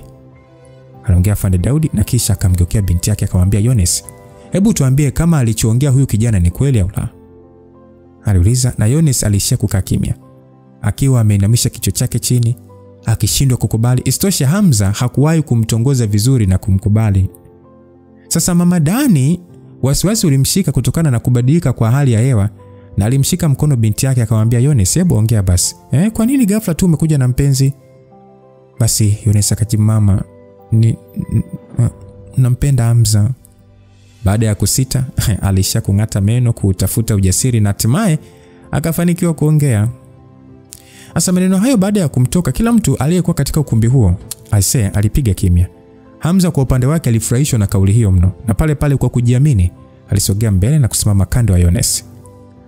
Wazee wangu, kwanza naomba niwape salamu wote. Nadhani wachache wananijua kwa kuniona na kunisikia. Kwa wale wasionijua, kwa jina naitwa Hamza mzee. Na kwa mpangilio wa kinachoendelea hapa, nadhani litakuwa ni jambo la busara kama mipango ya ndoa ikibadilika kidogo. Kutoka mwanzo mpaka mwisho, hakuna mmoja wenu aliyemuuliza Yones kama anampenda Mdudu. Kwa mantiki hii naona kabisa hatua muhimu imerukwa. Karne za kumtafutia mtoto wa kumuoa ama kuolewa naye zishapitwa na wakati. Wazee wangu, au mnasemaje? Mdudu mara baada ya kusikia maneno hayo kutoka kwa Hamza, ni kama alikuwa akisikiliza matusi na alishindwa kujizuia na kusimama. Akasema, Hamza, hebu acha kutumia ubabe basi kupata kile unachokitaka. Wewe tayari umeoa, una mke wako anajulikana na ni Regina ambaye ni mmiliki wa makampuni ya Dosam. Unadhani mimi sijakufanyia uchunguzi? Ina maana unataka kumgeuza Yones mchepuko ama? Maneno ya Mdudu yalikuwa ni kama bomu lingine ambalo limewaangukia wazee hao na kusababisha kila ndugu wa Yones sura kukunja kama wamelishwa pilipili. Yones aliishia kutetemeka tu, asijue ni kipi anaweza kufanya. Sasa Hamza akasema kwamba kama unadhani hiyo ni pointi sana, basi mimi nitaanza mchakato wa kubadilisha uraia na kuchagua taifa ambalo linaruhusu mwanaume kuoa wanawake wengi.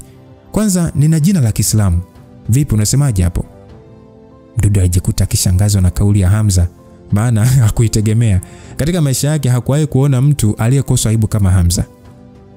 Sasa Hamza akasema ya kwamba kikubwa mimi ni kwamba nampenda Yones na yeye pia ananipenda, na tunafuraha kuwa pamoja, iwe nimeoa ama sijaoa tunapendana, na hakuna cha kufanya juu ya hili. Basi akaambiwa kwamba wewe mwanaharamu usine heshima mbele ya wazee. Hivi nadhani tunaweza kuendelea kuvumilia kijeli zako kwa sababu tu tunajuana na mshauri mkuu? Mdudu anaweza kuwa mdogo na kuhofia kitengo cha Malibu, lakini mimi mzee Imani Mirambo sijawahi kuogopa mtu. Mara baada ya kuongea kauli hiyo, aligeuza macho yake na kuangalia ndugu wa familia ya Chalula. Mzee Chalula, generali, naona binti yenu ni mkanuni mno. Yaani juzi amekubali na leo anaenda kinyume na maneno yake bila hata kutupatia taarifa. Tumeshia kuja tu hapa kupoteza muda wetu bwana. Sasa kaka akisikia hili na mimi anaweza kagaidi hata kumsindikiza mkuu wa nchi na kuja hapa mwenyewe. Mimi sijategemea swala kama hili kutokea hapa leo hii. Ni kwa bahati nzuri tu kaka hajaja mwenyewe. La sivyo asingezikubali hizi dharau. Mimi mzee Imani Mirambo nishaongea yangu na inatosha. Lakini niwahakikishie tu kuanzia leo na kuendelea mmejitengenezea uadui na familia yetu na hakuna rangi mtacha kuona. Mara baada ya kusikia maneno hayo, ndugu wote wa familia ya Yones walijikuta wakianza kupaniki. Likija swala la ushawishi, familia yao ilikuwa ni ndogo sana kulinganisha na familia ya Mirambo. Basi akaambia kwamba mzee Mirambo, tuliza jaziba bwana na ukae chini tuongee. Unajua binti yangu ni mwenye masuala mengi. Alichoongea ni maamuzi tu kurupuka tu na sio sahihi. Kwa hiyo nadhani hata wewe mwenyewe unajua. Ase Jenerali, tushaongea hili na tumemaliza. Ni juu ya kuamini ama kutokuamini. Lakini nikuhakikishie tu uwepo wangu hapa, familia Mirambo haiwezi kuwafanya chochote. Aliongea Hamza. Sasa Jenerali Daudi ambaye ni baba wa Yones alikuwa na hasira mno kiasi kwamba macho alishaanza kuwa mekundu. Alifoka akasema, "Kaa kimya. Naondoa mikono yako kwenye mwili wa binti yangu." Hamza alishia kushangaa kidogo. Sasa pale alitoa mikono yake akiwa na haya usoni. Aliona yes, ilikuwa sio sahihi kumshika Yones kiuno mbele ya wazazi wake, ni dharau. Basi akaambia, "Ondoka na tutaki kukukaribisha katika familia yetu." Aliendelea kufoka Meja Jenerali. Sasa Yones akasema, "Baba, siwe hivi, huelewi tu, lakini Hamza amenisaidia sana." Akaambia, "We, kaa kimya na wewe pumbavu kabisa. Nimekupigia simu na kukuelezea ukasema kabisa umekubali. Alafu sasa hivi unaanza kumtetea huyo mshenzi mwenzako? Mjinga wewe." Yones akasema, "Lakini baba, mimi sikusema kabisa kama mimi nimekubali kuolewa na Mdudu. Mimi nilisema tu nitafikiria baba, lakini sio kukubali. Mimi nimekaa na kuona mimi siwezi kuolewa na mwanamume ambaye mimi simpendi. Ni sasa tu na kujifunga kwenye gereza la hisia zangu mwenyewe." Basi Mdudu mara baada ya kusikia kauli hiyo, aisee, uso wake uliiva kwa hasira na alishia kusimama na kumwangalia Yones kwa macho makali. "Hivyo Yones wewe, hivi unaongea nini wewe? Kwa hiyo unadhani yani wewe ndio mwanamke pekee ambaye anaweza kukuoa? Mimi nimekuchagua wewe kwa sababu mimi nimeona unafaa kuwa mke wangu. Lakini unapata ujasiri wa kusema kwamba unipendi." Maneno hayo mara baada ya kuwafikia ndugu wa familia ya Yones walishia kukunja sura, lakini hakuna aliyeweza kusimama na kuongea. Ni mama yake Yones pekee aliyepata ujasiri wa kusimama na kuongea. Akasema kwamba, "Mdudu, kwa nini unaongea hivyo wewe mtoto? Hata kama alichoongea binti yangu kinauma, lakini anakosa gani kuchagua mtu anayempenda na kuwa naye?" Mama huyo mara baada ya kuongea hivyo, Mdudu pale alijikuta akiona haya baada ya kuona amekosea. Sasa akasema kwamba, "Mama, naomba usikasirike kwa kunielewa vibaya. Ni kutokana tu na kuchanganyikiwa. Mimi nimempenda sana Yones kwa muda mrefu. Ndio maana mimi nimekuja tena kumchumbia, lakini hiki kinachotokea hapa." Hajikuta akitingisha kichwa tu. Sasa mzee Mirambo alishia kumwangalia mdogo wake na pale alimkodolea macho Hamza akamwambia, "Oya, wewe mwanaramu wewe. Hivi nadhani ndoa kati ya familia Mirambo na Mazengo ni mchezo wa kitoto Unaweza kuingilia utakavyo na kuharibu. Tayari una mke tayari. Lakini bado unapata ujasiri wa kuja hapa kujitambulisha kama mpenzi wa binti wa mzee Daudi. Kama ningekuwa wewe, ningeshikwa na aibu na nisingepata huo ujasiri. Lakini kwa ulichokifanya umeonyesha ni kwa jinsi gani umekosa aibu." Aliongea kwa hisia kubwa sana. Maneno yale yalimuingia vizuri sana afande Daudi. Na pale aliwaangalia walinzi wake akawaambia kwamba, "Njooni mumchukue, mkamtupe nje huyu mwanaramu. Hatumtaki hapa." Aliongea na pale sasa walinzi wa familia hiyo wapatao 8 walikimbia kuja eneo hilo. Wote walionekana kuwa na mafunzo makali na ilionyesha walikuwa ni wanajeshi wakakamavu sana. Sasa mara baada ya kuona wale walinzi wanataka kumshambulia, Yones haraka sana aliingilia akasema, "Baba, usifanye hivyo." Akaambiwa kwamba, "Wewe kaa kimya, mjinga sana wewe. Nenda kwenye chumba chako mpumbavu sana. Haruhusi kutoka." Alifoka hivyo. Sasa Yones alikuwa na wasiwasi mno.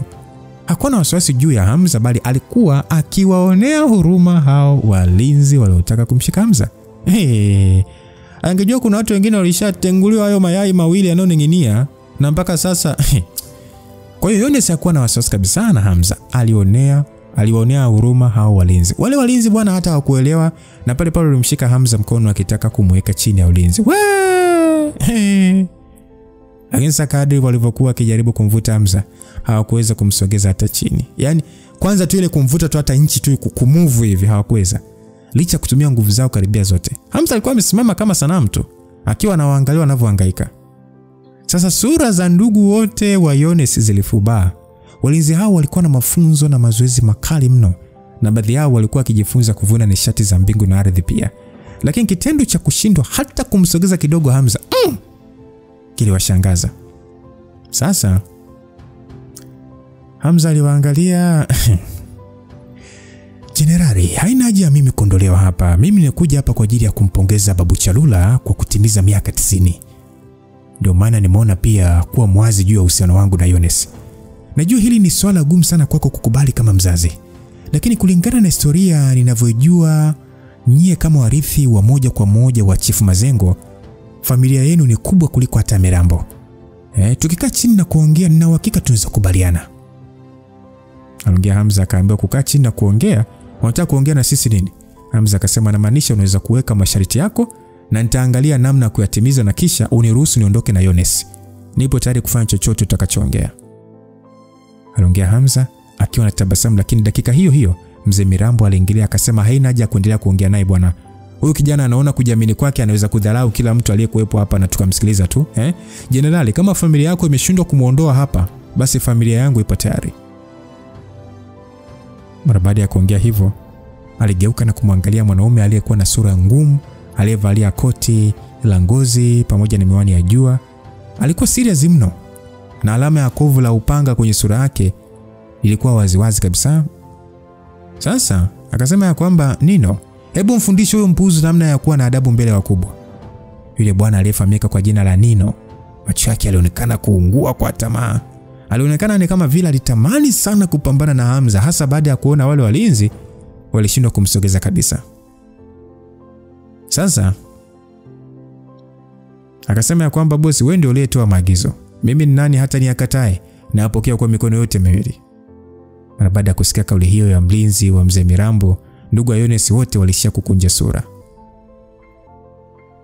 Sasa akasema ya kwamba, mzee Mirambo, hata kama unataka kumuondoa hapo huyo mtu, ni heri sisi familia tukihusika katika hili na sio mtu wako, maana nyie wote ni wageni. Sasa mzee Mirambo akasema, unaongea nini wakati vijana wako wameshindwa hata kumsukuma?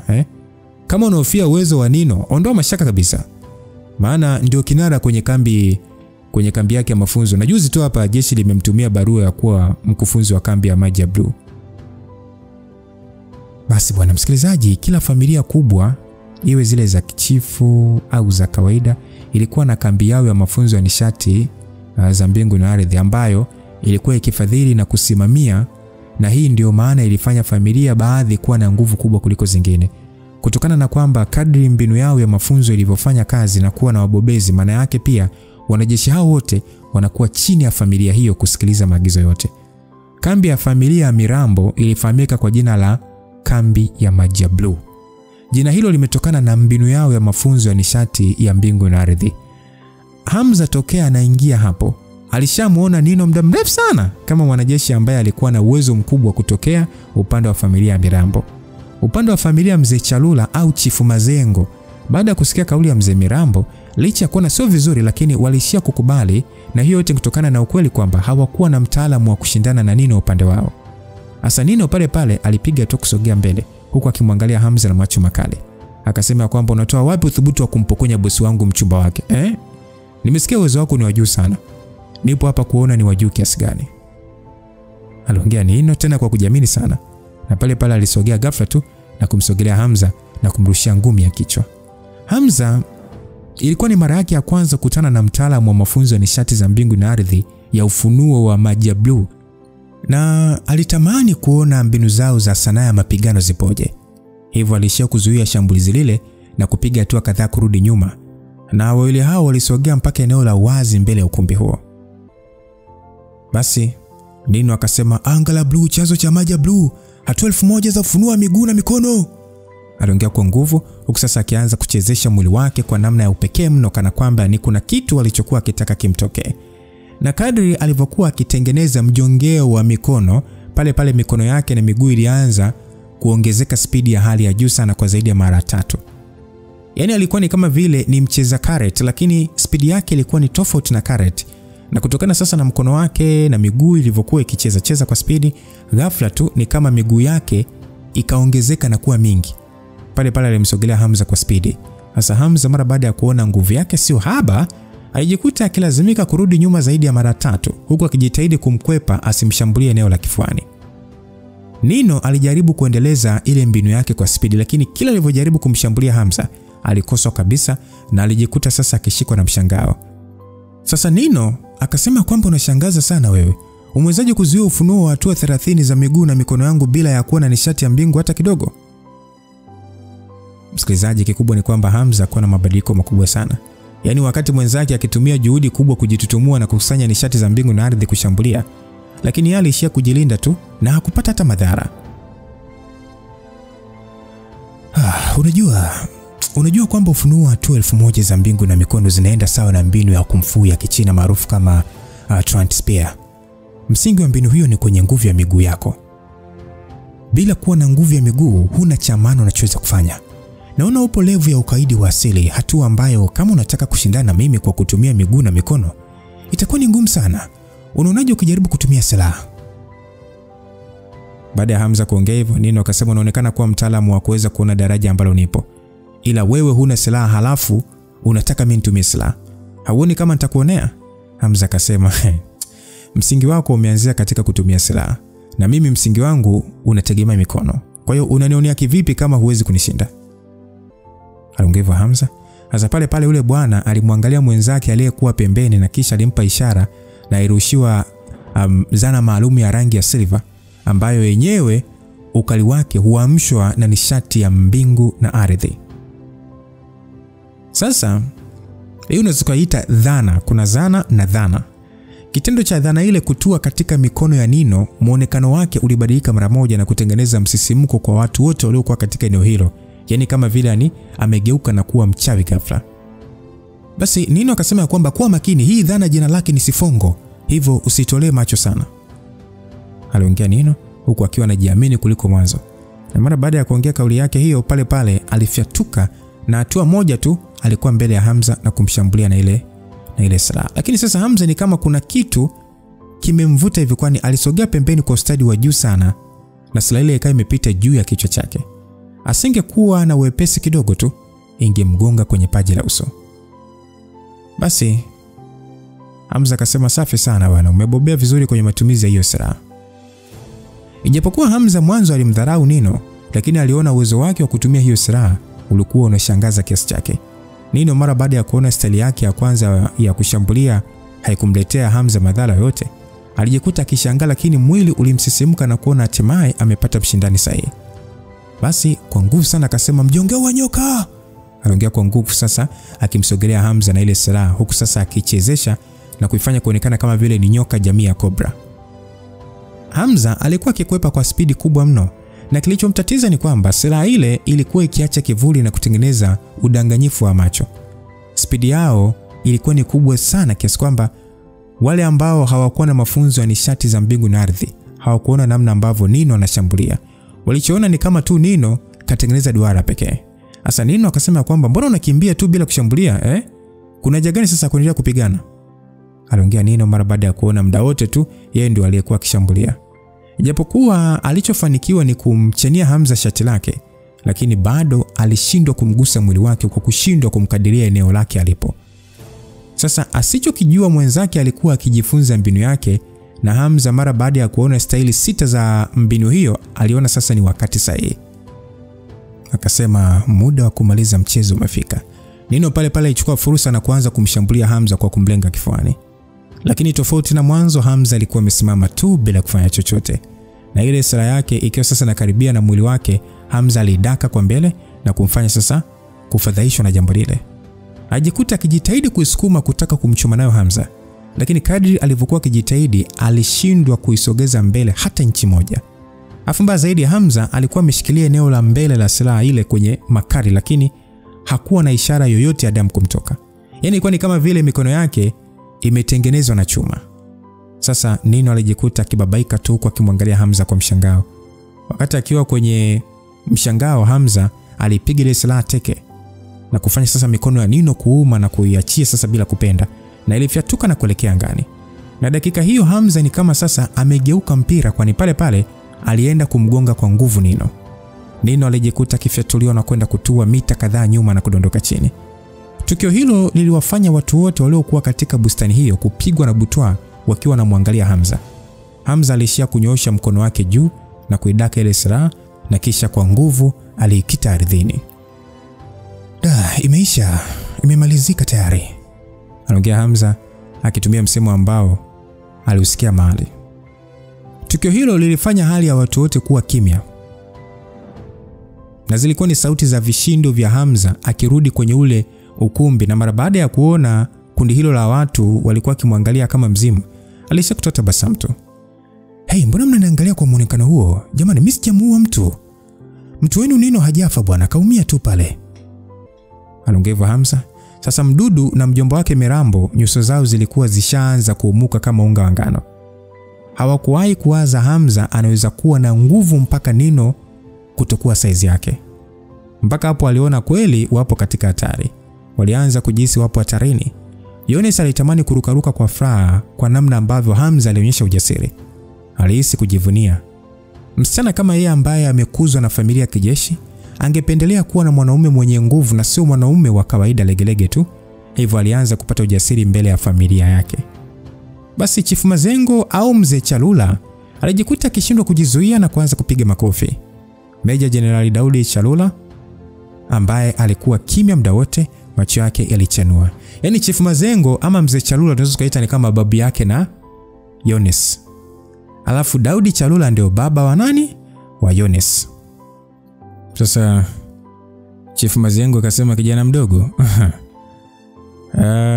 safi sana. Ndio maana mjukuu wangu amepata ujasiri wa kuongea mbele ya wazee kwa ajili yako. Basi Meja Jenerali Daudi akasema, baba, tunafanya nini sasa? Daudi alikuwa na wasiwasi.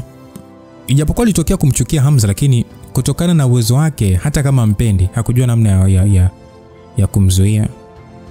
Sasa mzee huyo kwa sauti hafifu akasema, nitafanya maamuzi kama ilivyo ada kwa mkuu wa familia na chifu wa kizazi cha pili cha Mzee Mazengo. Kijana, Yones yupo chini yako kuanzia sasa.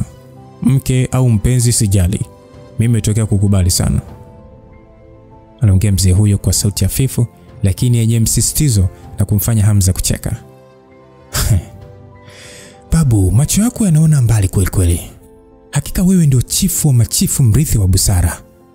Aisee, huna baya ukifa uozi. Bila kuzingatia mambo mengi, lazima umeshaona urithi wa vina 7 vya damu yangu, kwamba utaleta familia yenye nguvu kwenye ukoo wako, si ndio? Aliongea Hamza. Alikuwa akijua vyema historia ya Chifu Mazengo, mmoja marafiki wakubwa wa Mwalimu Nyerere. Lakini pia ni mmoja machifu ambao ndio waliofanya Dodoma kuwa makao makuu ya nchi. Asa Yones mara baada ya kusikia kauli hiyo, alijikuta akiona aibu na kutamani kwenda kumpiga ngumi Hamza. Aliona matani ya Hamza hayachagui kabisa mazingira. Basi Meja Daudi Chalula aliishia kukunja sura, akionekana kufubaa. Pembeni yake akiwepo Mzee Imani Mirambo, rafiki yake ambaye anakwenda kumpoteza. Akasema kwamba, Mzee Mirambo, unaonaje ukitulia kwanza kuhusu hili swala? Naahidi mimi nitakupa maelezo wewe pamoja na familia yako. Aliongea. Ukweli ni kwamba walikuwa marafiki wakubwa na siku zote Afande Daudi alitaka msaada mkubwa kutoka kwa familia hizo kubwa ili kutimiza malengo yake ya kuwa mkuu wa majeshi. Lakini sasa muda huu alijikuta akishindwa kufanya chochote. Hamza alikuwa akijiamini sana na mtu asiye na aibu na kumfanya sasa ashindwe kupata udhaifu wake. Kiufupi, alifikia hatua ya kushindwa kumfokea tena na kumfukuza nyumbani kwake. Basi yule Mirambo akasema, kutupatia maelezo? Hivi unapanga kutupa maelezo gani? Binti yako ashaongea tayari, anataka kuwa mchepuko na yuko tayari kuolewa na Mdudu. Kuanzia sasa hatuna mpango wa kuendelea kukaribisha sura zetu hapa kwa ajili ya kumuinda msichana ambaye hata hajui kuja kwetu hapa ni favor tu. Basi akasema, Mdudu ataenda kupata mwanamke mwingine. Kuna wanawake warembo sana kutoka familia nzuri tu ndani ya Tanzania nzima. Kwa hiyo sio nyinyi tu wenye mtoto wa kike. Akasema baada ya kuongea hivyo, alisimama na kisha akaamrisha watu wake kuondoka. Akasema, Chifu Mazengo, sisi tunaondoka. Uniwie radhi, sipo tayari kukutakia maisha marefu. Aliongea na Chifu Mazengo alitingisha tu kichwa. Upande wa Mdudu alishia kumwangalia Hamza kwa macho makali na kisha akamgeukia na Yones na bila kuongea neno aliondoka. Nino ambaye ni mwanajeshi wa kambi ya Majablu alifuatia na yeye, huku sasa akionekana kugulia maumivu. Kitendo cha kumtoa Nino kupambana na Hamza ilikuwa ni kuwakilisha familia yake ya kichifu. Lakini baada ya kuchapika ilikuwa ni dharau kubwa kwa familia yake, na kwa mantikio ni kwamba hata wanajeshi ambao wapo chini yao hawakuwa na uwezo kushindana na Hamza kutokana na kwamba Nino ndio aliyekuwa juu zaidi na kusifika katika ukanda wao. Sasa baada ya familia hiyo ya watangulizi wa Chifu Mirambo kuondoka, Yones alipatwa na ujasiri wa kuongea akasema, baba, mama, babu, najua ile inaweza lisiwe zuri kulingana na maadili, lakini nipo serious. Afande Chalula akasema, wewe mtoto usina shukrani wewe. Bado tu unapata uthubutu wa kuongea. Hivi unajua ni mume wa mtu lakini bado unataka kuwa naye? Unadhani swala hili likitoka nje ya familia yetu nitaonekanaje huko nje? Jenerali, si nishasema nipo tayari kufidia tafsiri yenu yote itakayoharibika, kama una ombi lolote kutoka kwangu, tukae chini na tuongee. Akaambiwa kufidia? Wewe unaenda kufidia vipi? Sijawahi kuona mtu kichana mwanadamu kama wewe. Hamza akasema, vipi kama nikifanya familia yako kuwa familia namba 1 ya kichifu hapa nchini? Vipi, inatosha kuniachia Yones? Aliongea hivyo Hamza. Sasa msikilizaji, Afande Daudi Chalula alijikuta akishangazwa na kauli ile. Hata ndugu zake wengine wote walikuwa katika mshangao. Mzee Chalula Mazengo, macho yake ya kizee yalichanua huku midomo yake ikicheza na pale pale alitoa tabasamu kama vile anadhihaki kile alichoongea Hamza, huku akiamini kwa wakati mmoja. Afande, sidhani kama itakuwa ni swala kubwa hata kama lipo nje ya maadili mimi kuendelea kuwa na Yones. Ili mradi kile mnachopata katika makubaliano yetu ni kikubwa zaidi. Ukiangalia hata mpango wenu wa kumwozesha Yones kwa familia ya Mirambo, silikuwa kwa ajili ya hadhi ya familia yenu, Tuache kuongea mambo ambayo hayana msingi. Nipeni masharti na nitaangalia kama naweza kuyatimiza na tumalize hili swala kiwepesi sana. Aliongea Hamza kijinadi. Yones mara baada ya kuona hali ya kusita ya baba yake, alijikuta moyo wake ukiuma. Ukweli ashaelewa tokea mwanzo swala la kutaka kuozeshwa kwa familia ya Mdudu ni kama dili la kibiashara tu, na kutokana na hilo aliona ni heri kuwa mchepuko kwa mwanaume anayempenda kuliko kuuzwa kwa Mdudu. Basi mama yake Yones akasema kwamba ni matatizo gani nyie, Mbona kila mtu ni kama sasa anaendeshwa na nguvu za giza? Mume wangu, mbona umekuwa kimya ghafla na hauongei? Aliongea mama yake Yones, huku sasa akiwa na sura iliyopauka mno kutokana na yale yote yaliyokuwa yakiendelea. Mama huyu akichaga licha ya kwamba alitokea katika asili ya familia ya watafutaji, lakini swala la mtoto wake alikuwa serious sana. Sasa Afande Chalula alishindwa kuongea lolote. Isitoshe bado alikuwa akifikiria kuhusu ukweli wa maneno ya Hamza. Hakuwa kimjua Hamza ni nani na nyuma yake ana nguvu gani ya kuongea maneno hayo. Alichojua pekee ni kwamba alikuwa na uhusiano wa karibu sana na mshauri mkuu. Basi Yones akaulizwa na mamake kwamba, Yones mwanangu, ni kweli unataka kuwa na huyu mwanaume? Hata kama thamani yako inaenda kushuka, unahisi upo tayari? Yones alishatu kuangalia chini, akishindwa kujua cha kuongea mbele ya mamake. Ukweli ni kwamba hata yeye mwenyewe kujielewa, alijua tu Hamza ameoa na yupo katika mahusiano na Eliza.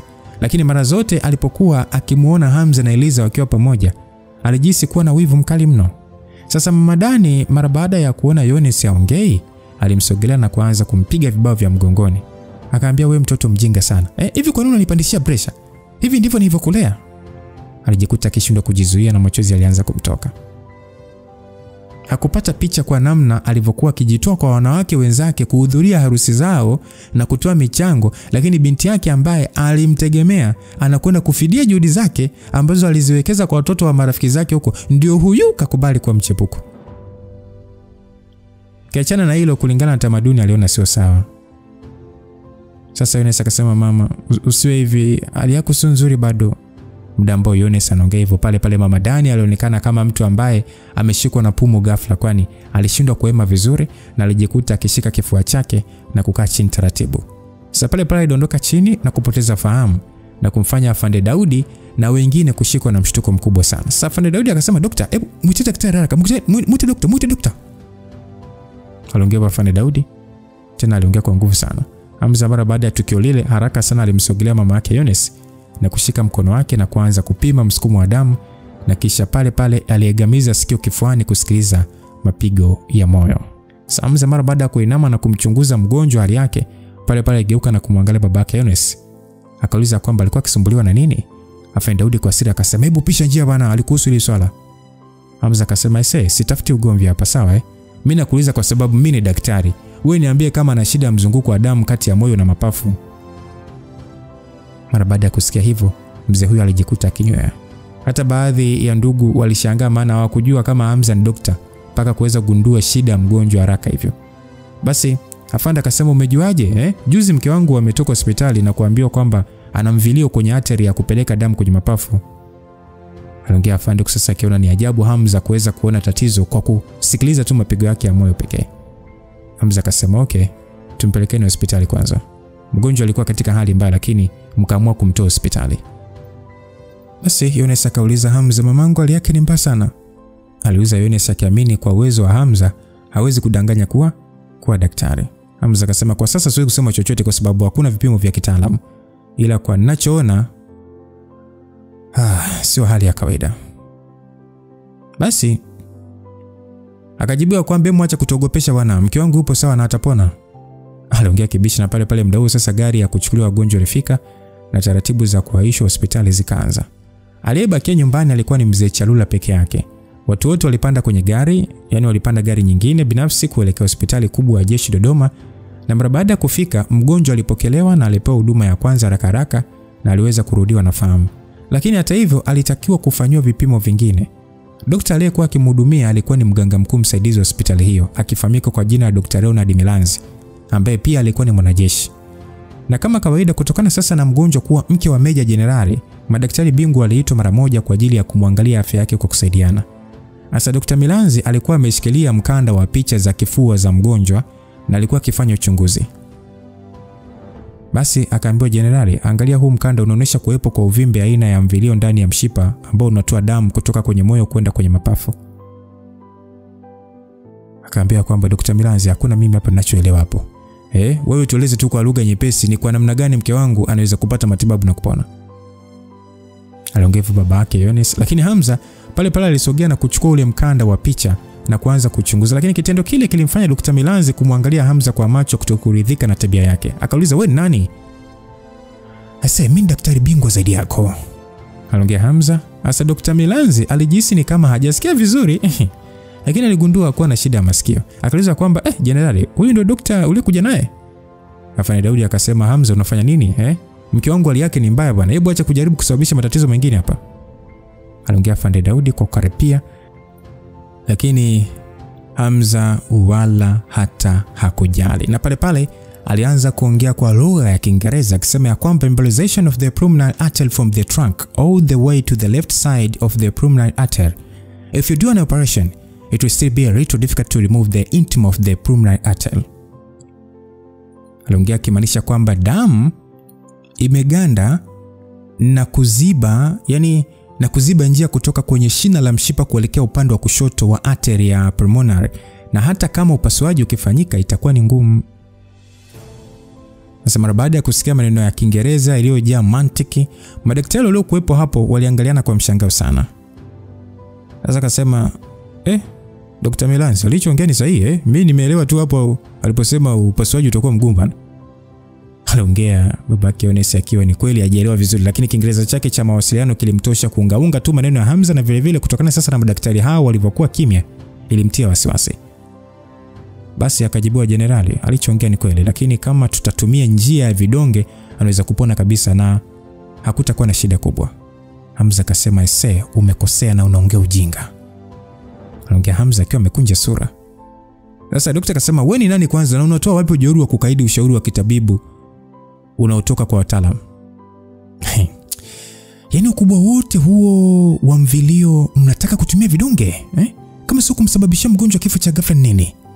Kama mnaogopa kufanya upasuaji na kuishia kutoa vidonge, si sawa tu na kuhatarisha maisha ya wagonjwa? Afande Daudi akasema, kifo cha ghafla? Afande Daudi alishangazwa na kauli hiyo na alimwangalia Dr. Milanzi kwa maswali. Akauliza kwamba Dr. Milanzi, alichoongea ni kweli? Aliuliza akiwa serious na kumfanya Dr. Milanzi jasho kuanza kumtoka. Akasema, kinadharia inawezekana, lakini asilimia za kutokea hivyo ni ndogo sana. Kwa hiyo usio na wasiwasi. Kitakachomponya ni upasuaji pekee. Angalau nikiufanya mimi hapa huo upasuaji, nina uwezo wa kumponya mama yako kwa 100%. Aliongea Hamza na kumfanya Yones kushikwa na wasiwasi wa kutokuamini maneno ya Hamza. Akasema ya kwamba, Hamza, hivi unajua kweli kufanya upasuaji? Wewe ni daktari? Aliuliza na Hamza alishia kutoa kicheko cha chini. Hivi kwa nini kudanganya sasa? Huu sio muda wa kufanya masiala. Kuponya na kuokoa maisha ya mgonjwa ni swala linalohitaji umakini mkubwa na serious. Sasa Dr. Milanzi akasema, hata kama upasuaji ufanyike tutafanya wenyewe. Kwanza udaktari wako umeupatia wapi? Leseni unayo? Aliuliza Dr. Milanzi na kumfanya Hamza kushindwa kujibu, maana hakuwa na hizo leseni na nyaraka za kumtambulisha kama daktari. Sasa mara baada ya kuona Hamza anashindwa kutoa jibu, Dr. Milanzi alizidi kujawa na kejeli dhidi ya Hamza. Akasema kwamba, Jenerali, sisi tutaandaa tu taratibu wa kumfanyia upasuaji mke wako, kwa hiyo usio na wasiwasi kabisa. Sisi ni madaktari wazoefu na tuna asilimia chache sana za kufeli. Afande akasema sio swala la asilimia chache za kufeli bwana. Mimi ninachotaka kusikia ni kama hamtoshindwa basi. Daktari akasema kuhusu hilo jenerali, nadhani unajua upasuaji una hatari zake. Kwa hiyo tafadhali sana unapaswa kutuelewa tu, maana mambo mengine yapo nje ya uwezo wetu. Hamza akasema hakutakuwa na hatari kama nikifanya mimi. Basi aliongea hivyo Hamza na akiwa pembeni kabisa. Sasa Dr. Milanzi akasema kwamba huna hata leseni ya udaktari, lakini unapata ujeuri wa kuongea hivyo Kwenye ulimwengu huu ni daktari gani ambaye hawezi kufanya makosa? Uhatari unaoweza kuibuka wakati wa upasuaji ni kitu ambacho hakuna daktari anayeweza kutarajia. Mweupe sana kichwani wewe. Aliongea Dr. Milanzi na Hamza kujali na alimwangalia Afande Daudi. Hamza akasema jenerali, kama unataka mke wako kupona kwa 98% au 100, unapaswa kufikiria kwa makini. Aliongea Hamza. Sasa upande wa Afande Daudi alikuwa kipingana mwenyewe ndani kwa ndani. Alikuwa dilema, hakumwamini kabisa Hamza. Isitoshe alimuona ni mdogo sana kuwa mtaalamu anayeweza kufanya upasuaji wa moyo.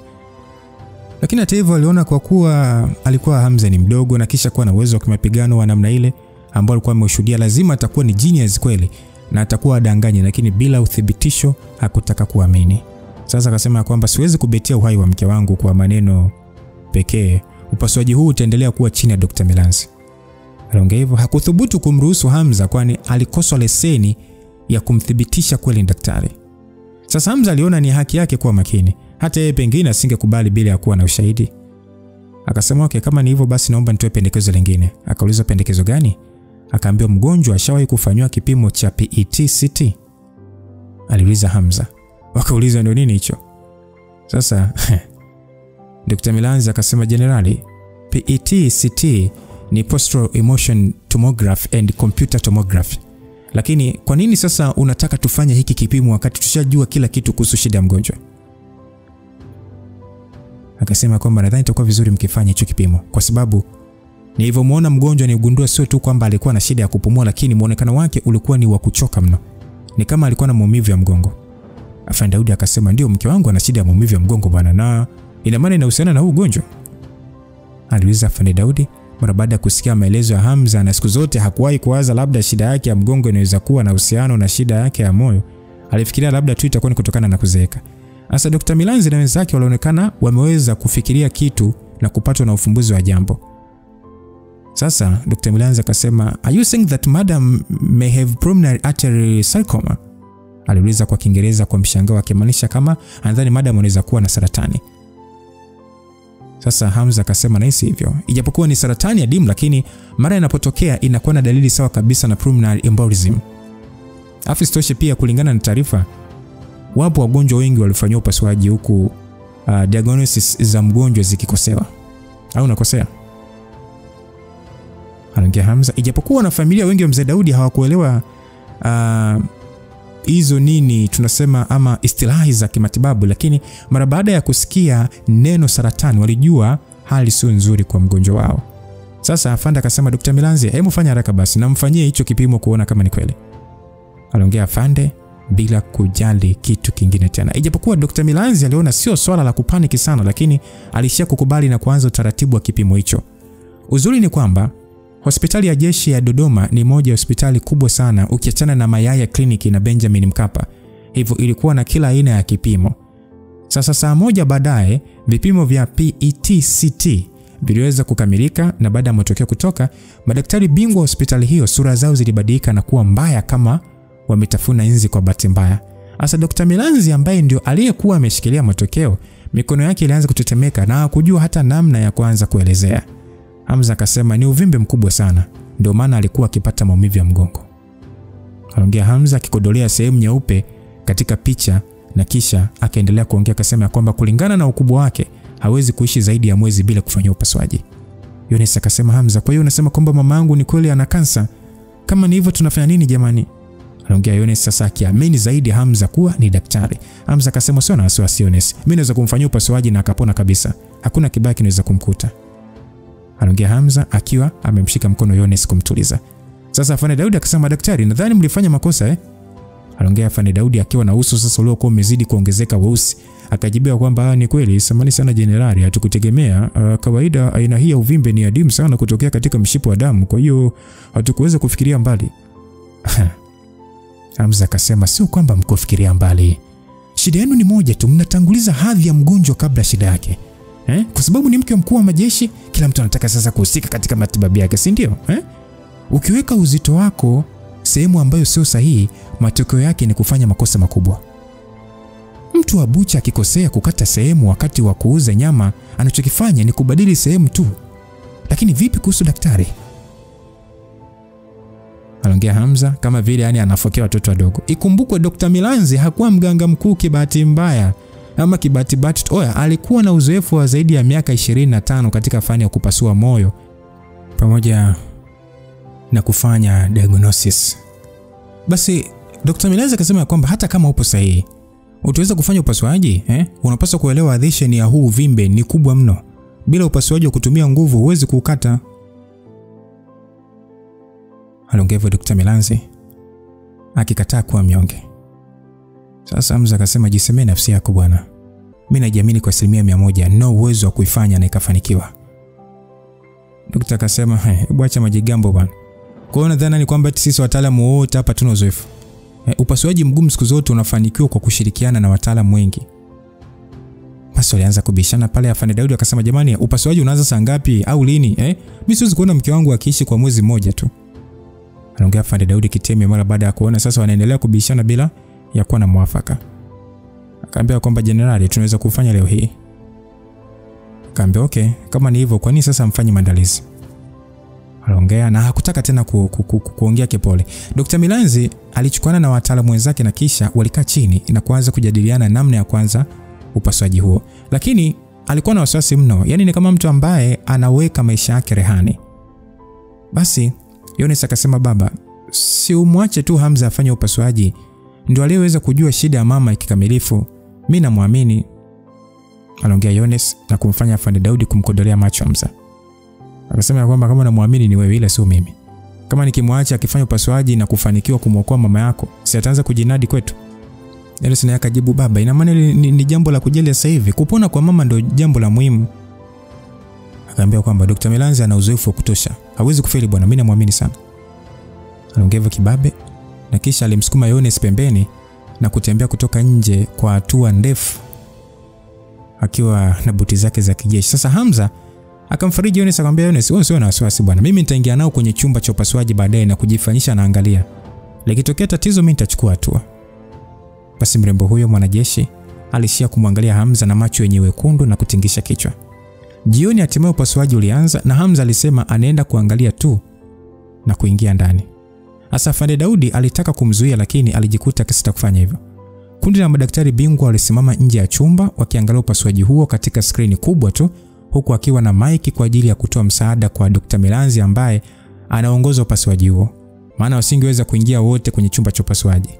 Dr. Milanzi mara baada ya kushika kisu mkononi, alifumba macho kwa sekunde kadhaa na kisha alivuta pumzi nyingi na kuzitoa nje. Na kisha alitangaza kuanza kufanya upasuaji wa kuondoa uvimbe. Sasa Hamza alikuwa amesimama mbali kidogo akiangalia madaktari bingwa hao wakiwa bize na hakuongea chochote. Sasa Dr. Milanzi mara baada ya kupasua na kuona uvimbe wenyewe, macho yake alicheza kwa wasiwasi. Msaidizi wake akasema, "Dokta, nashindwa kuona uvimbe ulipoanzia." Aliongea msaidizi wake na kumfanya Dr. Milanzi kuona hali imekuwa serious kuliko alivyotegemea. Sasa daktari akasema ya kwamba increase the size of the surgical opening and give me the scalpel. Aliongea hivyo na pale sasa waliongeza ukubwa wa mpasuo na mara baada ya Dr. Milanzi kuchungulia, sura iligeuka ya kijivu. Naona uvimbe ni mkubwa mpaka umefikia kwenye tundu la chemba ya kulia ya moyo. Basi baada ya daktari kuongea hivyo, msaidizi wake akamwambia, "Profesa, tunafanyaje sasa? Tutaweza vipi kuukata?" Aliongea msaidizi wake akiwa na wasiwasi mkubwa na kumfanya Dr. Milanzi kung'ata meno. Daktari akasema, "Hakuna namna, hapa tunapaswa tu kukata tu hivyo. Fanya haraka, naondoa kwanza hizo pesa." Aliongea na pale alianza kujaribu kuukata, lakini mishipa ya damu ilikuwa ikimzuia kufanya chochote kwa kuogopa kuikata. Basi alishangaa kuona daktari jasho linamtoka sana. Kuna daktari ambaye alikuwa nje akitoa ushauri akasema, "Dr. Milanzi, sidhani kama unaweza kuendelea kwa staili hiyo. Naona tumekosea kuchukulia ukubwa wa uvimbe." Basi Afande Daudi Chalula Mazengo mara baada ya kusikia kauli hiyo, alijikuta akishikwa na wasiwasi mno kiasi cha uso kumfubaa. Sasa kwa hasira akasema kwamba, "Milanzi, mbona uendelei? Si umesema kwamba unaweza kufanya upasuaji na ukafanikiwa?" Dr. Milanzi alikuwa amechanganyikiwa. na alijiambia kama ni mgonjwa wa kawaida angeachana naye tu ajifie. Lakini siku hiyo mgonjwa alikuwa ni wa mkuu wake wa jeshi, na kama akifeli kaburi linamuita. Sasa muda huo Hamza alisogea na kisha alimsukuma Dr. Milanzi pembeni, akamwambia hebu sogea pembeni bwana, naona unatetemeka tu. Aliongea Hamza na kisha pale pale alinoa uso wake na kuangalia nje kupitia kamera. Akasema, jenerali, ninakwenda kumfanyia upasuaji mke wako. Kama unataka atoke hapa akiwa hai, ni heri kutoa maagizo, hawa watu hapa wanisikilize ninachoambia. Aliongea Hamza na Afande Daudi alimwangalia mke wake aliyekuwa hajitambui, alijikuta akishindwa kuvumilia. Akasema kwamba sawa, kuanzia sasa Hamza ataendelea na upasuaji na tueni ushirikiano wenu. Aliongea hivyo na walitingisha vichwa. Hamza pale pale aligeuka na kuomba kuvalishwa miwani maalum ya kukuza, na nesi akubisha na haraka haraka alimvalisha Hamza kila kitu muhimu kama dokta anayeongoza upasuaji. Hamza aliangalia kwanza ile sehemu waliopasua kwa sekunde kadhaa na kisha bila kujali kitu kingine alianza kazi. Tofauti na Milanzi, mbinu ya Hamza ilikuwa ni ya haraka sana na ni sahihi kwa asilimia kubwa. Yaani kama alikuwa amefanya upasuaji kama huo katika siku za mwanzo. Basi akaambiwa kwamba dokta, upo spidi sana, vipi unapanga kukata uvimbe wote? Madaktari wasaidizi wawili walishangazwa na spidi ya Hamza na kile alichokuwa akifanya. Hata kwa Dr. Milanzi mwenyewe alikuwa katika mshangao. Sasa mara baada ya kuona hivyo, Afande Daudi na Yones walijikuta wakishikwa na tumaini.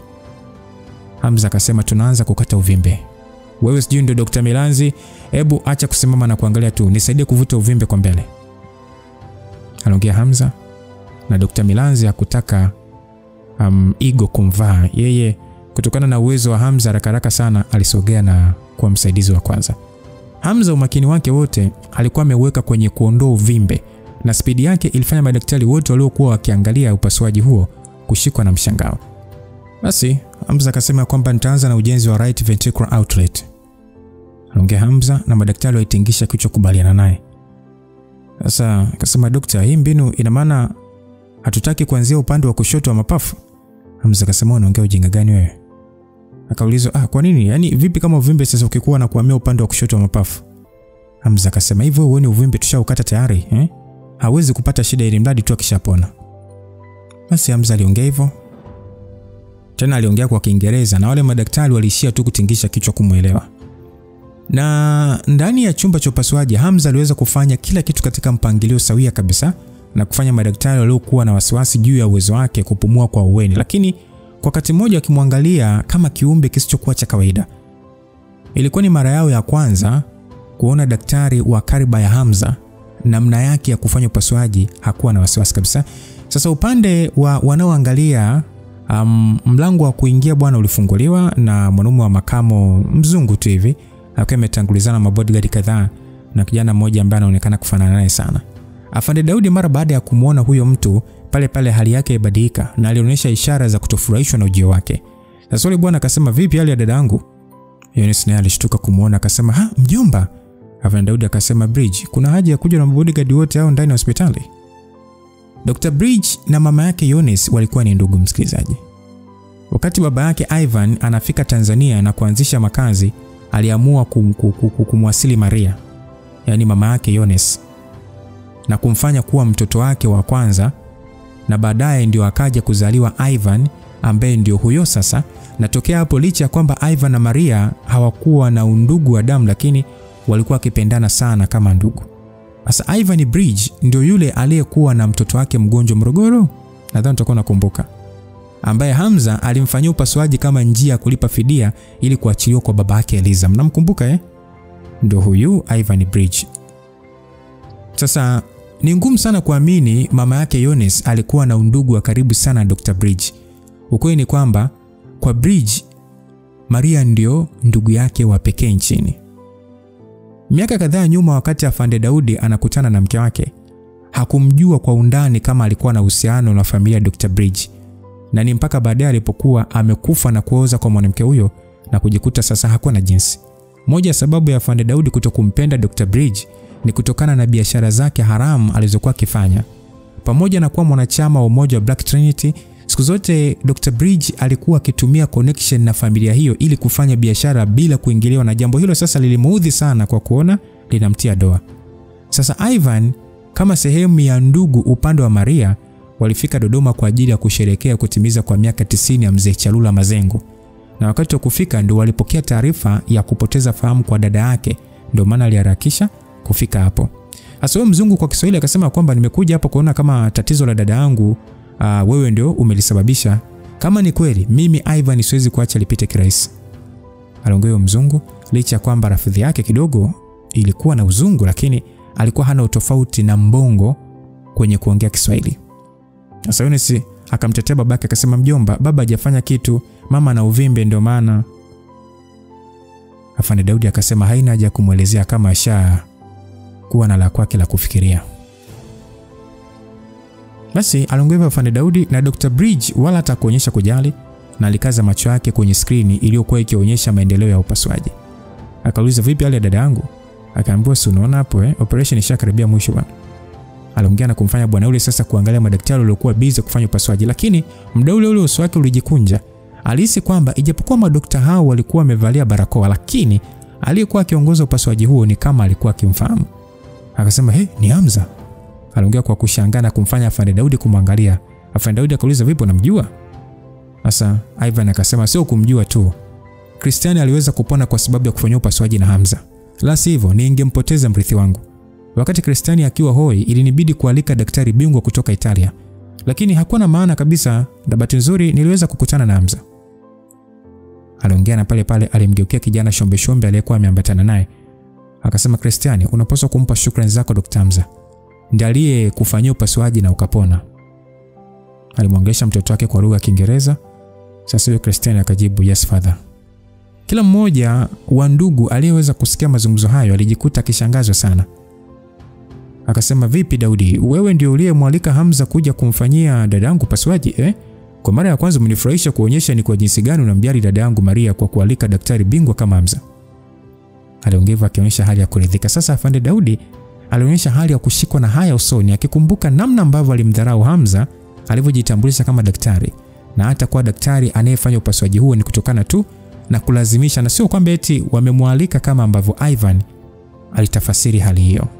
Kwa hiyo kipi ambacho kitaendelea hapo hospitali msikilizaji? Lakini vipi kuhusu kwa Reji kuachana na Hamza? Akija kusikia ya kwamba Hamza yuko huko anapambania ndoa na Yones ambaye ndo alikuwa mlinzi wake namba 1. Reji sijataua mtu.